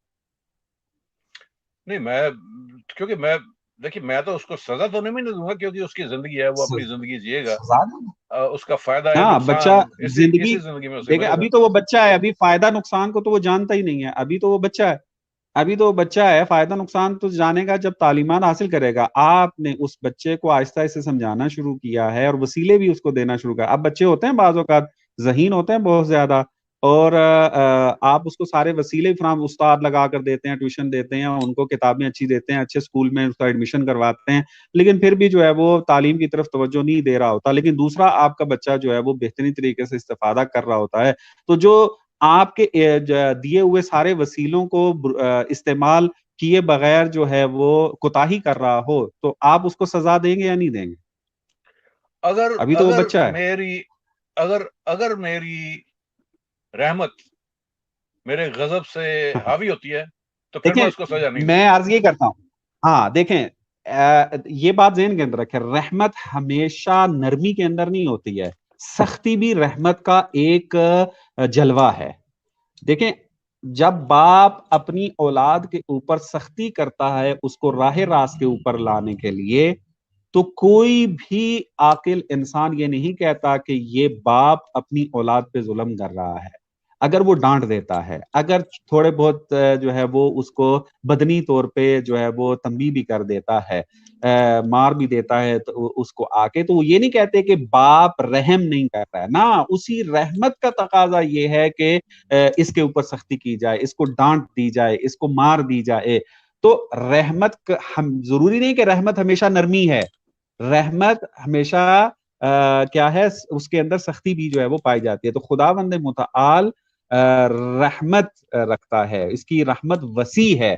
تو جو انسان تمام وسیلوں کو ضائع کر رہا ہے, مثلا ایک آپ دیکھیں, خداوند متعال نے پانی کی نعمت عطا کی ہے تاکہ انسان اس سے اپنی ضرورت کو پورا کرے، لیکن وہ اس نعمت کو ضائع کرنے لگ جائے تو معاشرے کے اندر اس کو اچھا کہا جائے گا یا برا کہا جائے گا؟ مذمت کی جائے گی، اس کی کوئی بھی عقل انسان یہ جو آپ ایگزامپل دے رہے ہیں یہ اپلائی جی نہیں جی کرتی، کیونکہ ججمنٹ ڈے تو میں اپنی زندگی گزار چکا ہوں، ابھی تو میں اللہ کے سامنے کھڑا ہوں، میں نے تو کہہ جی اللہ کہے گا کہ تم نے یہ کام کیے ہیں، غلط کام کیے ہیں، میں کہوں گا میں گلٹی ہوں. تو نہیں وہی کہہ رہا ہوں نا کہ خداوند متعال نے ججمنٹ کے اندر ہی یہ فیصلہ جو ہے وہ کرنا ہے. اگر دیکھیں وہ چند چیزیں، اگر آپ جو ہے وہ حق کی تلاش میں تھے، آپ دلیلوں کو پرکھنے کی صلاحیت رکھتے تھے، لیکن آپ دین اسلام کو نہیں مانا آپ نے، اس وجہ سے چونکہ جو آپ کو دلیلیں دے رہا تھا وہ آپ کو قانع نہیں کر سکا، آپ کو سیٹسفائی نہیں کر سکا، ٹھیک ہے، تو آپ قیامت کے دن جب جائیں گے خداوند متعال آپ کا حساب کرے گا، آپ کا حالت دیکھے گا کہ بھئی آپ نے اپنی طرف سے کوشش تو کی تھی کہ میں خدا تک پہنچوں، حق تک پہنچوں، دین اسلام کی تعلیمات کو پرکھوں وہ حق پر ہیں یا نہیں ہے، لیکن مجھے کوئی سیٹسفائی نہیں کر سکا، تو خداوند متعال وہاں آپ کو جہنم ہی نہیں ڈالے گا. لیکن اگر وہ دیکھتا ہے کہ نہیں آپ جو ہے وہ ہٹ دھرا بنے ہیں، آپ کے سامنے دلیلیں بھی واضح ہو گئی، حق بھی واضح ہو گیا، پتہ بھی چل گیا، پھر بھی آپ میں نہیں مانتا، تو اس حالت میں پھر خدا جو ہے وہ حق رکھتا ہے، چونکہ وہ خالق ہے اس انسان کا، وہ حق رکھتا ہے کہ وہ اس کو سزا دے قیامت کے دن، اور اسی وجہ سے سزا کا دن جو ہے وہ قیامت کا رکھا ہوا ہے. علامہ صاحب میں آپ کا بڑا شکر گزار کرنا چاہتا ہوں، کیونکہ میں اس کیٹیگری میں فٹ ہوتا ہوں، تو میں جہنم میں نہیں جا سکتا کم سے کم، اگر آپ سچے ہوئے اپنی حقیقت کی تلاش میں انشاءاللہ. بالکل سچ ہوں، میں تو بولتا ہی سچ ہوں. سچ بولنا نہیں، حقیقت کی تلاش میں رہیں. دلیل جب آپ کے سامنے پیش کی جائے، اگر آپ کو دلیل سمجھ میں آ جائے، اس کو قبول بھی کرتے ہوں، یعنی یوں والے صورتحال ہے. ایک مرتبہ کہنے میں تو پھر ہر کوئی کہتا ہے نا، کوئی بندہ ہے ایسا جو کہے کہ میں جھوٹ بولتا ہوں، یا میں مثلا جو حق کی تلاش میں نہیں ہوں. ہر انسان جو ہے وہ یہی کہتا ہو رہا ہے کہ میں تو حق کے ہی پیچھے ہوں، میں تو سچ. حق اور سچ کا پتہ کب چلتا ہے؟ کہ جب ڈیبیٹ ہوتی ہے، جب دلیل سامنے آتی ہے. اگر آپ کو پتہ چل گیا کہ میں اگر غلط عقیدے پر تھا، اب یہ دلیل بڑی مضبوط دے رہے ہیں، ماننی چاہیے اس کی بات، تو انسان فوراً مان جائے اس کو، تو اس کو کہیں گے کہ یہ حق کی تلاش میں سچا ہے. تو اگر کسی جگہ پر دلیل اس کو جو ہے سیٹسفائی نہیں کر پائی ہے اور اس نے حق کو قبول نہیں کیا ہے، تو کوئی مسئلہ نہیں ہے. خداوند متعال رحمان و رحیم ہے، خداوند متعال انشاءاللہ بخش دے گا. چلو ٹھیک ہے.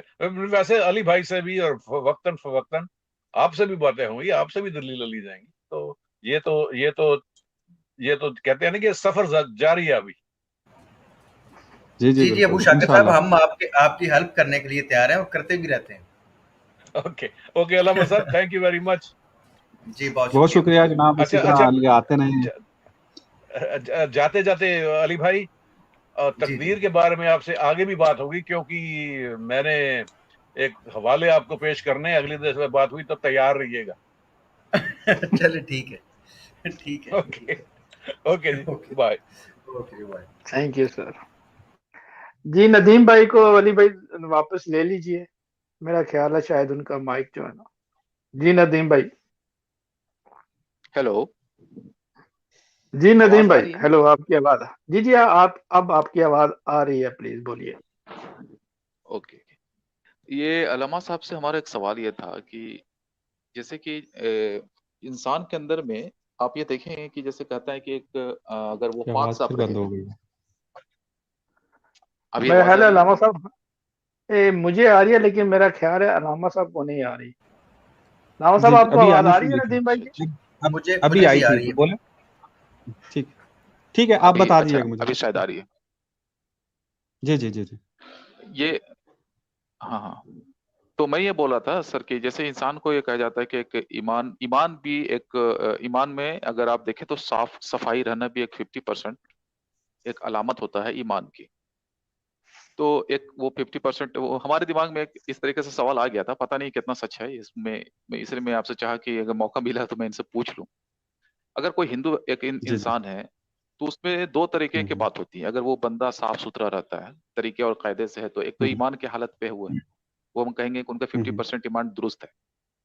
دوسری بات مجھے جو سب سے زیادہ سرپرائز کرتی ہے کہ اگر آپ دیکھیں کہ انسان کے اندر میں اگر آبجیکٹیولی دیکھیں تو وہ ہر حکم کا اللہ کو مان نہیں رہا ہوتا ہے. اگر آبجیکٹیو مورالٹی کی بات کرے جو اللہ کا امر ہے تو اس پہ وہ خارج رہتا ہے کہ وہ سچائی کو ہی طلب کر رہا ہوتا ہے اور اپنے سینے کے اندر میں رحم کا بھی معاملہ رکھ رہا ہوتا ہے. دوسری چیز ہے کہ جسٹیفیکیشن بھی دیتا ہے, جسٹیفائی چاہتا ہے کہ سوسائٹی کے اندر میں لوگوں کو ڈسٹریبیوٹیو جسٹس ملے, سارے لوگوں کو صحیح طریقے سے.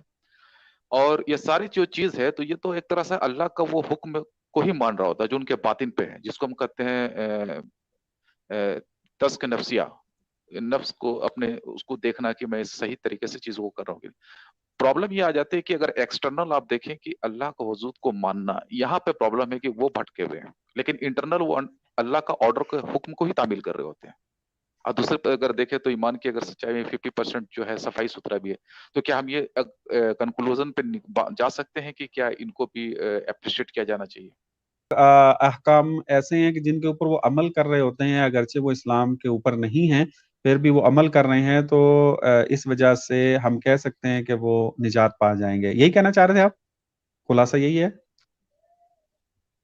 جی جی جی جی, وہ انٹرنل گائیڈنس پہ ہیں, انٹرنل گائیڈنس پہ. ایکسٹرنل ان کو پتہ نہیں کہ اللہ ایک ہے, لیکن اللہ کا حق ہر حکم کو انٹرنلی وہ مان رہے ہوتے ہیں, انٹرنلی مان رہے ہوتے ہیں. دیکھیں جی, میں بات اسی میں آ جاتی ہے. دیکھیں انٹرنلی طور کے اوپر تو ہم قائل ہیں کہ ہر انسان جو ہے وہ آپ یوں کہہ لیں کہ فطرت توحیدی رکھتا ہے, توحیدی فطرت پہ پیدا ہوتا ہے. یعنی انسان کو اگر اس کے حال پر چھوڑ دیا جائے, اس کو ایسے ماحول میں نہ رکھا جائے کہ جو خدا کا انکار کر رہا ہو یا خدا یا حق کی جو ہے خلاف کام کر رہا ہو, تو یہ ایسا انسان ہے کہ جو ہمیشہ خدا کے وجود کی تصدیق کرے گا. اور اس کے اندر فطرت جو رکھی گئی ہے خدا نے خود رکھی ہے, اور یہ اس کو ہمیشہ حق کی طرف ہی دعوت دیتی رہتی ہے فطرت. تو اگر یہ انسان باہر سے جو ہدایت ملتی ہے, مثلاً پیغمبر کے ذریعے جو ہدایت ملنی تھی, پیغمبر کو نہیں پہچان پایا, پیغمبر جو دین لایا اس کو نہیں پہچان پایا, تو اس کی شرائط کی بات ہو رہی تھی کہ اگر تو وہ پیغمبر کے پہچاننے اور دین کے پہچاننے میں کوتاہی اگر اس نے کی ہے, تو یہ جو انٹرنل طور کے اوپر وہ اپنی اچھائی کے اوپر عمل کرتا رہا ہے, تو اس کا اجر دے دیا جائے گا, لیکن وہ سزا اس کے جو ہے وہ کھاتے میں موجود ہے, چونکہ اس نے کوتاہی کی ہے. اس کو پہچاننا چاہیے تھا, حق کے اوپر عمل کرنا چاہیے تھا, لیکن وہ کیا ہے نہیں پہچان پائے کسی بھی طریقے سے. جیسے میں مختلف شرائطیں بار بار اس کو بیان کر چکا ہوں, یا اس کی شعور اتنا زیادہ نہیں تھا, یا اس کے پاس وسائل اتنے زیادہ نہیں تھے, اور یا اس ایک عالم انسان تھا لیکن اس کو دلیل سیٹسفائی نہیں کر پائی. جو بھی آپ صورتحال لے لیں, وہ اس حق کو نہیں پہچان پایا اور اپنی اس اندرونی ہدایت کے ذریعے ہی عمل کرتا رہا ہے. تو ہمارے پروگرام کا موضوع یہ اور نتیجہ بھی ہم نے یہ دیا ہے کہ قرآن اور اسلام اس بات کا قائل ہے اور ہمیں تعلیم دیتا ہے کہ خداوند متعال ان کو قیامت کے دن اگر یہ سچے ہیں اپنی اس حالت میں تو بخش دے گا انشاءاللہ, چاہے وہ کسی بھی دین سے تعلق رکھتے ہوں, حتیٰ بے دین نہ ہو. بالکل, چلیے ٹھیک ہو گیا. بس مجھے یہی پوچھنا تھا علامہ صاحب, بس یہ جاننا تھا کہ ہمارے ایک دماغ میں بات اٹھ رہی تھی تو میں یہ آپ سے پوچھ لیا, یہ بہت اچھا موقع بھی رہا. چلیے بہت بہت شکریہ جی, آپ کا بھی شکریہ انشاءاللہ. الحمدللہ. میرا ایک سوال تھا کہ اللہ تعالیٰ جو ہے وہ ہر چیز پہ قدرت رکھتا ہے, اور اگر ایک بندہ نیک نیتی سے جو ہے حق کی تلاش کر رہا ہے اور اللہ تعالیٰ کو معلوم ہے کہ حق کی طرف پہنچنا چاہ رہا ہے اور پوری کوشش کر رہا ہے, تو پھر اس پہ وہ اعتراض اٹھانے والے اعتراض اٹھاتے ہیں کہ پھر اللہ تعالیٰ اس سے وہ حق ادھر ہی کیوں نہیں دکھا دیتا دنیا میں, اگر اللہ تعالیٰ کو نظر ہی آ گیا کہ وہ حق کی تلاش کرنا چاہ رہے. دیکھیں حق آپ دیکھیں ایسا تو نہیں ہے کہ انسان کی طرح ایک مجسم چیز آپ کو نظر آئے, مثلا اس کو دلیل کے ذریعے ثابت کرنا پڑتا ہے. حق دکھانے کی چیز ہے, مثلا یہ میرے پاس یہ گلاس موجود ہے, میں کہتا ہوں یہ گلاس ہے اور دکھا دیتا ہوں, اس کو دلیل دینے کی ضرورت نہیں ہے. اس کو تعلیمات ایک ایسی چیز ہے کہ جس کو دلیل دینے کی ضرورت ہے, دلیل کے ذریعے ثابت کریں گے کہ تعلیمات ہیں حق پر ہیں یا نہیں ہیں. تو لہٰذا یہ جو بندے اعتراض کرتے ہیں نا کہ دکھا کیوں نہیں دیتا، تو گلاس کی طرح نہیں ہے کہ جا کے دکھا دے کہ یہ حق ہے اس پہ عمل کر لو. حق ہمیشہ دلیل کے ذریعے جو ہے وہ تعلیمات اسلامی جو ہیں وہ دلیل کے ذریعے انسان جو ہے اس کو ثابت کرتا ہے کہ یہ تعلیم حق پر ہیں، لہٰذا مانو. چونکہ خداوند متعال نے انسان کو اختیار دیا ہے، مختار بنا کے بھیجا ہے، اور انسان کی فضیلت بھی اسی کے اندر ہے کہ وہ مختار رہے، اپنی مرضی سے فیصلہ کرے. جب اس نے اپنی مرضی سے فیصلہ کرنا ہے تو لہٰذا دلیل کا محتاج بنایا ہے کہ دلیل کے ذریعے تم نے حق تک پہنچنا ہے. زبردستی تمہیں حق تک نہیں پہنچانا کہ انگلی پکڑ کے کہو بھائی تمہارا یہ حق ہے، یہ تم نے یہاں تک پہنچنا. بھائی تمہیں کھڑا کر دیا ہے. انا ہدیناہ السبیل، قرآن میں ارشاد ہو رہا ہے کہ ہم نے راستے کی طرف ہدایت دے دی ہے تمہیں، اما شاکرا و اما کفورا. اب تم اس کا شکر کرو یا کفر کرو، انکار کرو اس کا آ کے. تو اب یہ حالت جو ہے انسان کی ہر مورد میں ہے، ہر جگہ کے اوپر ہے. تو دلیل فیصلہ کرے گی کہ حق تک آپ پہنچے ہیں یا نہیں پہنچے ہیں. تو ممکن ہے بعض اوقات انسان جو ہے وہ حق کی تلاش میں دلیلوں کو پرکھ رہا ہوتا ہے، اور بعض اوقات اپنی کم عقلی کی وجہ سے کہہ لیں، کم علمی کی وجہ سے کہہ لیں، یا مثلا جو ہے وہ سامنے والے جو ہیں وہ کمزور ہیں ان کی وجہ سے کہہ لیں، جو بھی آپ سبب بنا لیں، وہ حق کو نہیں ثابت کر پاتا، جس کی وجہ سے وہ حق کا فالور بھی نہیں بن پاتا. تو ایسا انسان جو ہے وہ دین اسلام کے نزدیک جو ہے وہ معذور ہے، اور خدا اس کے بارے میں مغفرت کا فیصلہ جو ہے وہ کر سکتا ہے آ کر. تو یہ وہ جو انہوں نے مثال دی ہے وہ میرے خیال میں قابل قبول نہیں ہے اس مورد میں. جزاک اللہ. لیکن یہ بات سمجھ نہیں آتی کہ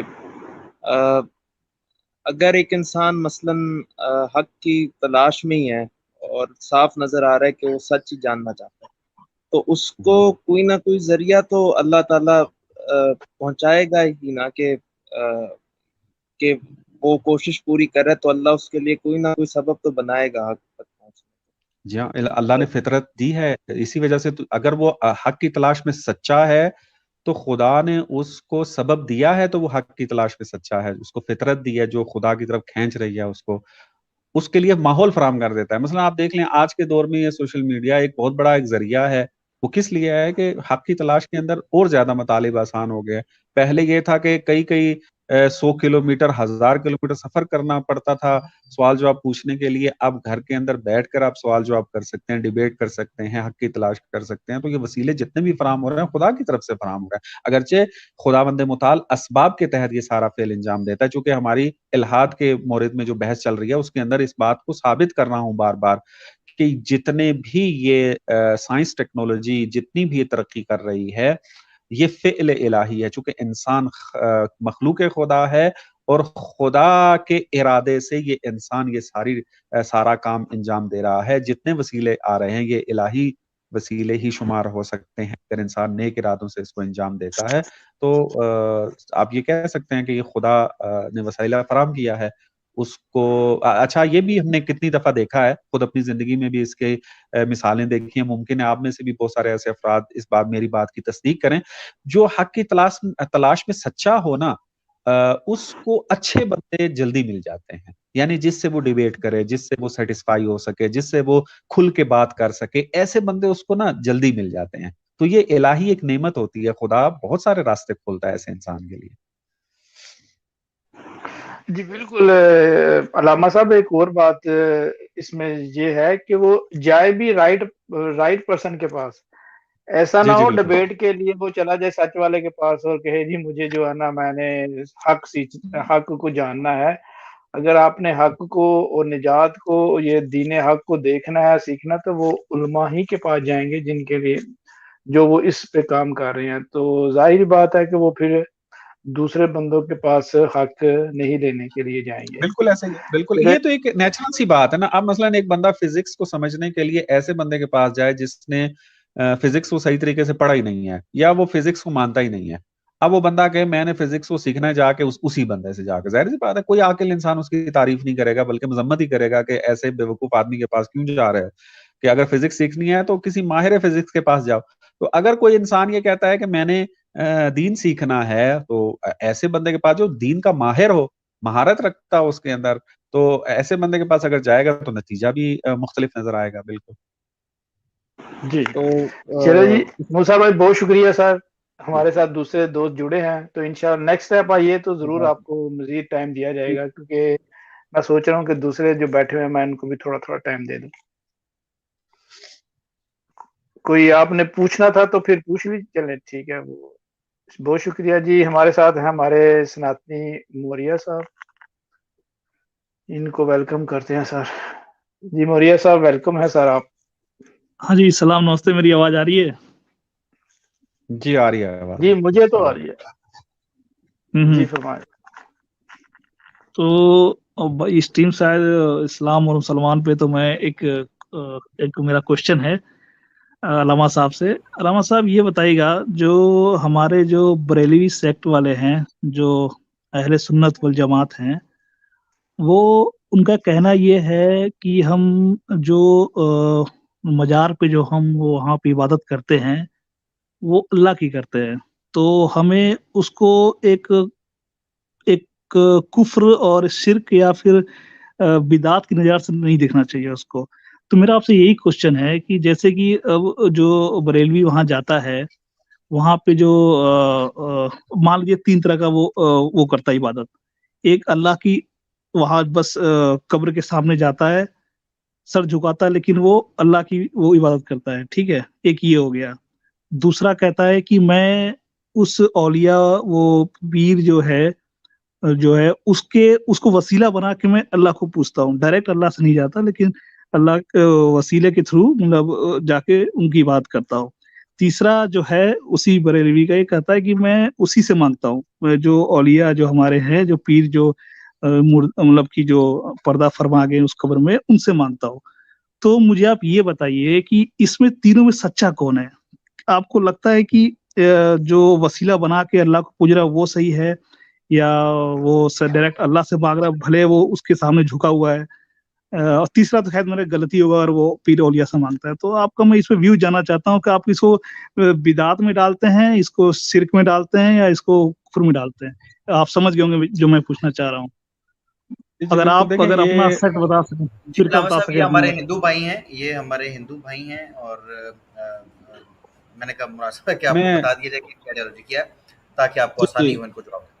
میں اصل میں دیکھیں، میں اگر یہ ہندو نہ بھی ہوتے، مسلمان بھی ہوتے، تو میں اس پروگرام کے اندر ان سوالوں کا جواب نہ دیتا، چونکہ یہ داخلی مسائل ہیں. ہم اسلامک اویکننگ کے اوپر جو پروگرام کر رہے ہیں، ہمارا مد نظر جو موضوعات ہوتے ہیں وہ ہیں کہ جو دین اسلام کے اوپر اعتراضات کیے جاتے ہیں ان کا جواب دیا جائے. ایک جو داخلی سوالات ہیں جو شیعہ سنی کے اندر ہے، یا خود اہل سنت کے فرق کے اندر چیزیں موجود ہیں، اب وہ ایک دوسرے کے بارے میں کیا کہتے ہیں، کون غلط ہے کون صحیح ہے، یہ پلیٹ فارم نہیں ہے، یہ الگ پلیٹ فارم ہے. میں بریلوی دیوبندی نہیں کر رہا ہوں، میں کہہ رہا ہوں کہ وہ جو ان کا عقیدہ ہے وہ آپ ان کو کس نظر دیکھتے ہیں؟ اگر آپ بریلوی ہیں تو میں نہیں جانتا آپ کون سے فرقے سے تعلق رکھتے ہیں. مطلب میں کہہ رہا ہوں کہ وہ صحیح ہیں، ان میں سے کوئی ایک ہے صحیح، یا پھر وہ بھی شرک اور بدعت پہ چل رہے ہیں؟ دیکھیں، شرک میں یہ عرض کر رہا ہوں، اس کو کھولنے کی ضرورت ہے. ایک جملے میں اس کا جواب نہیں دے سکتا. عبادت کی کیا تعریف ہے وہ کرنے کی ضرورت ہے. میں مکتب تشیع سے تعلق رکھتا ہوں. ہمارا مکتب جو ہے وہ قائل ہے اس بات کا کہ آپ ڈائریکٹ خدا سے بھی مانگ سکتے ہیں، اور آپ اولیاء اللہ کو وسیلہ بنا کر بھی مانگ سکتے ہیں، اور یہ شرک نہیں ہے. یہ مختصر جواب ہے. باقی تفصیل اور اس کی دلیلیں یہ پھر ایک الگ مقام کے اوپر ہے. بالکل. یہ بریلوی میکسیمم کہتے ہیں کہ جیسے کہ پیغمبر صاحب سے بھی انہوں نے اللہ کے بارے میں بتایا تو انہی کے تھرو ہم جانے ہیں، تو کیوں نہ اگر اولیاء بھی بتاتے ہیں تو اس میں غلط کیا ہے؟ انہی کے وسیلے کے تھرو ہم اگر وہ کر رہے ہیں تو ٹھیک ہے. بہرحال پوائنٹ آف ویو الگ الگ ہیں، بحث ہونے کی ضرورت ہے اس کے اندر. میں نے عرض کیا کہ یہ تفصیلی گفتگو ہے. جس طرح آپ دیکھیں ایک مطلب کھولنے کے لیے 1.25 گھنٹہ جو ہے وہ بیٹھتے ہیں، لیکن میں اپنا عقیدہ جو ہے وہ آپ کو بیان اپنا عقیدہ جو ہے بیان کر دیا. ہمارے نزدیک جو ہے وہ ڈائریکٹ خدا سے بھی ہم مانگتے ہیں، اور جو خداوند متعال کے بہترین بندے ہیں، برگزیدہ بندے ہیں، اولیاء میں شمار ہوتے ہیں، ہم ان کا واسطہ اور توسل بھی کر سکتے ہیں ان کے ساتھ، مشکل نہیں، شرک نہیں ہے۔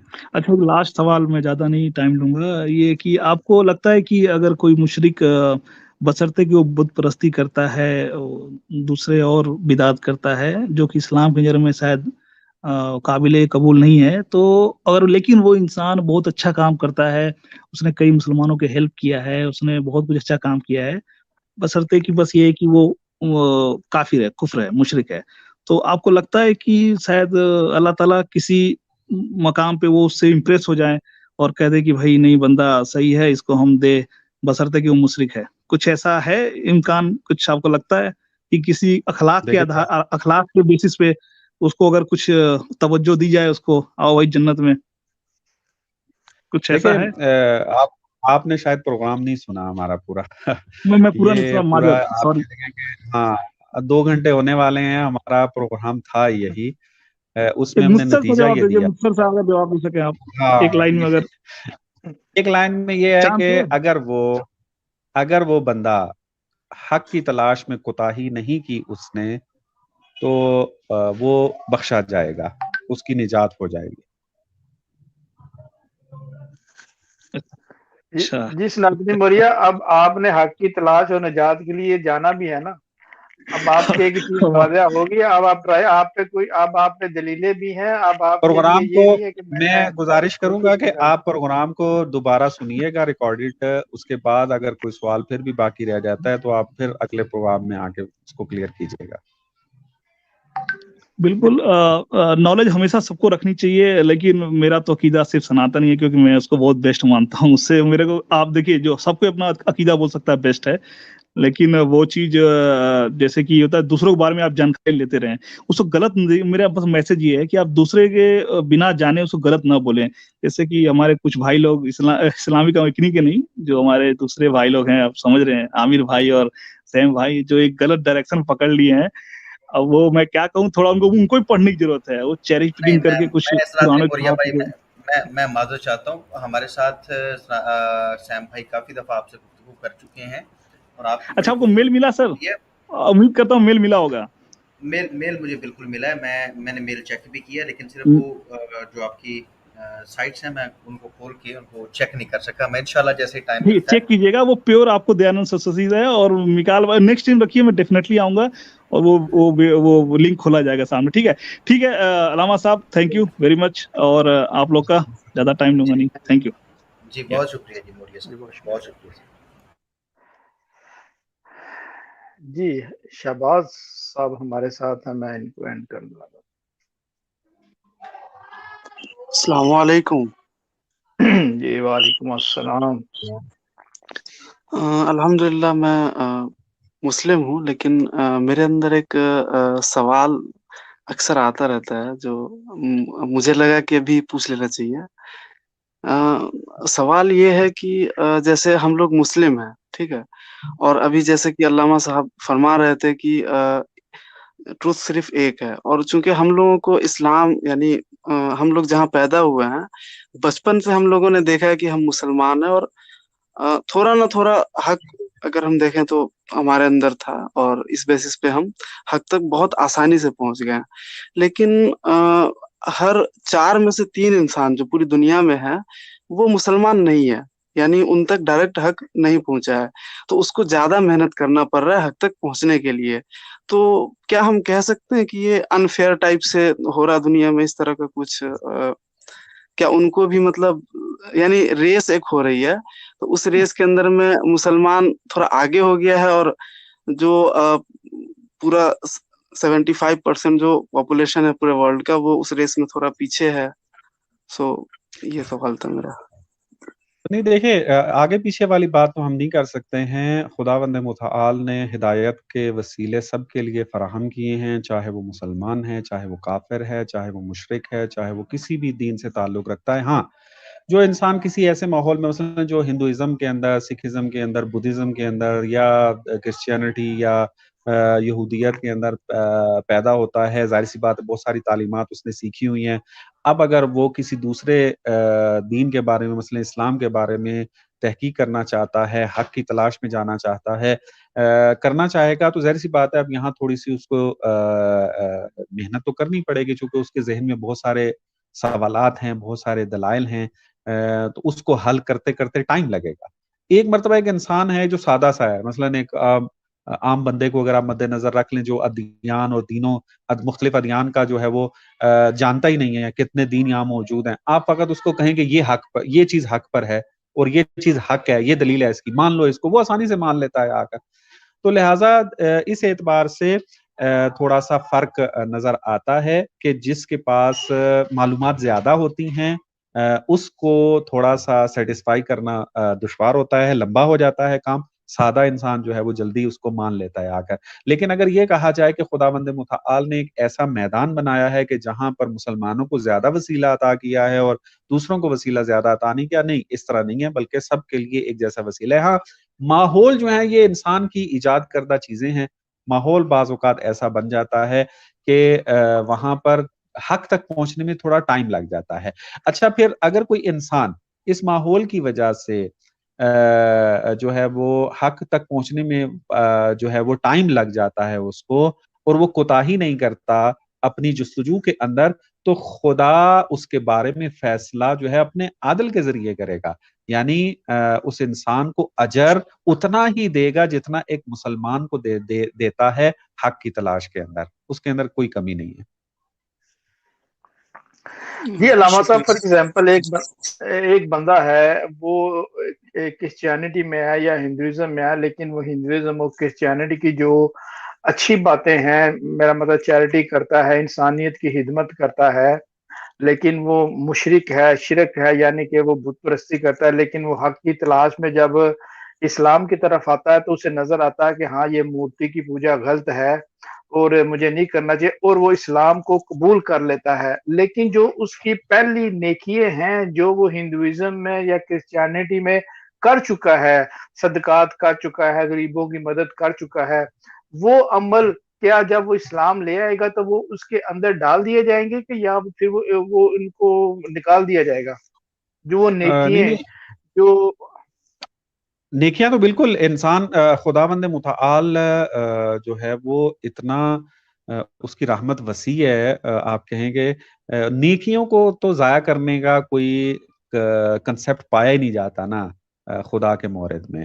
نیکیاں چاہے جو بھی ہوں، حتیٰ جو خدا کے منکر ہیں وہ بھی جو نیکیاں کر رہے ہیں خدا ان کو بھی اجر دیتا ہے، حتیٰ ان لوگوں کو بھی اجر دیتا ہے خدا کہ جو جان بوجھ کے خدا کا انکار کر رہے ہوں، اور وہ اجر کیا ہوتا ہے؟ اس کی محنت کا ثمر، یعنی خدا چاہے یہ لوگ جو محنت کرتے ہیں اور خدا کو جان بوجھ کے انکار کر رہے ہوتے ہیں، حق کو جان بوجھ کے چھوڑ رہے ہوتے ہیں، لیکن اپنی زندگی میں محنت کر کے ایک کام کر رہے ہوتے ہیں، تو خدا اس کا ثمر روکتا نہیں ہے، ان کو بھی دے دیتا ہے۔ تو اجر یعنی جو بھی محنت کرے، جو بھی نیکی کرے، خدا اس کو کبھی ضائع نہیں کرتا ہے۔ اگر وہ مسلمان ہو جاتا ہے تو پھر تو آپ یوں سمجھیں کہ ضائع کرنے کا تو کوئی کنسپٹ بنتا ہی نہیں ہے، کہ وہ بلکہ شمار کیا جائے گا اور بہت ہی اس کی زندگی بہتر انداز میں آگے بڑھے گی۔ اور مولانا صاحب اسی میں اگر وہ فار ایگزامپل مشرک ہے اور وہ غلط پیچھے کرتا رہا ہے، لیکن جب اس نے اسلام کو میرا مطلب ہے سنا اور اس کی دلیلوں کو مانا تو اس نے اسلام کو قبول کر لیا، لیکن یہ جو اس کی برائیاں تھی، یہ جو غلطیاں تھی یا گناہ تھے، تو کیا وہ لکھے وہ مٹ جائیں گے جو اس نے کیے تھے جو اس دین میں تھے؟ جی وہ مٹ جائیں گے۔ وہ خداوند متعال کی مغفرت یہی تو ہوتی ہے، دین اسلام کو قبول کرنا یعنی توبہ کرنا برائیوں سے جو وہ اس سے پہلے کر چکا ہے۔ توبہ کا مطلب یہ ہوتا ہے کہ آپ کی پچھلی زندگی کی برائیاں بالکل ختم، اب نئے سرے سے زندگی شروع ہو رہی ہے۔ اب اگر وہ صحیح طریقے سے زندگی گزارتا رہے گا تو اس کی نیکیاں چلتی رہیں گی اور پرانی برائیاں جو ہیں وہ مٹ جائیں گی۔ ماشاءاللہ، بہت شکریہ۔ میں شہباز بھائی، آپ کو میرا خیال ہے آپ کے سوال کا جواب مل چکا ہوگا۔ جی جی جی، شکریہ، بہت بہت شکریہ جی، بہت شکریہ صاحب شہباز بھائی، آپ آئے۔ علامہ صاحب ایک چیز کا میں چاہتا ہوں کہ آپ سے وضاحت چاہتا ہوں آپ کی، کیونکہ ابھی جو بات آپ نے فرمائی علامہ صاحب، کیونکہ خدا کے حق میں، خدا کے حقوق میں انسان بڑی کوتاہیاں کرتا ہے۔ آپ ان کوتاہیوں کی بات کر رہے ہیں، مطلب ایک بندے نے قتل کیا ہے، زنا کیا ہے، بہت سارے اور جرموں میں ملوث رہا ہے، اب اس نے صرف زبانی توبہ کی ہے، جبکہ اسلام کے اندر یہ چیزیں موجود ہیں کہ آپ کو ان چیزوں کی، اگر آپ نے حقوق العباد اور حقوق اللہ والی میں بات چاہتا ہوں، تھوڑی سی وضاحت فرما دیں کہ اس کے حقوق اللہ بھی اللہ معاف ہوں گے یا حقوق العباد بھی معاف ہو جائیں گے؟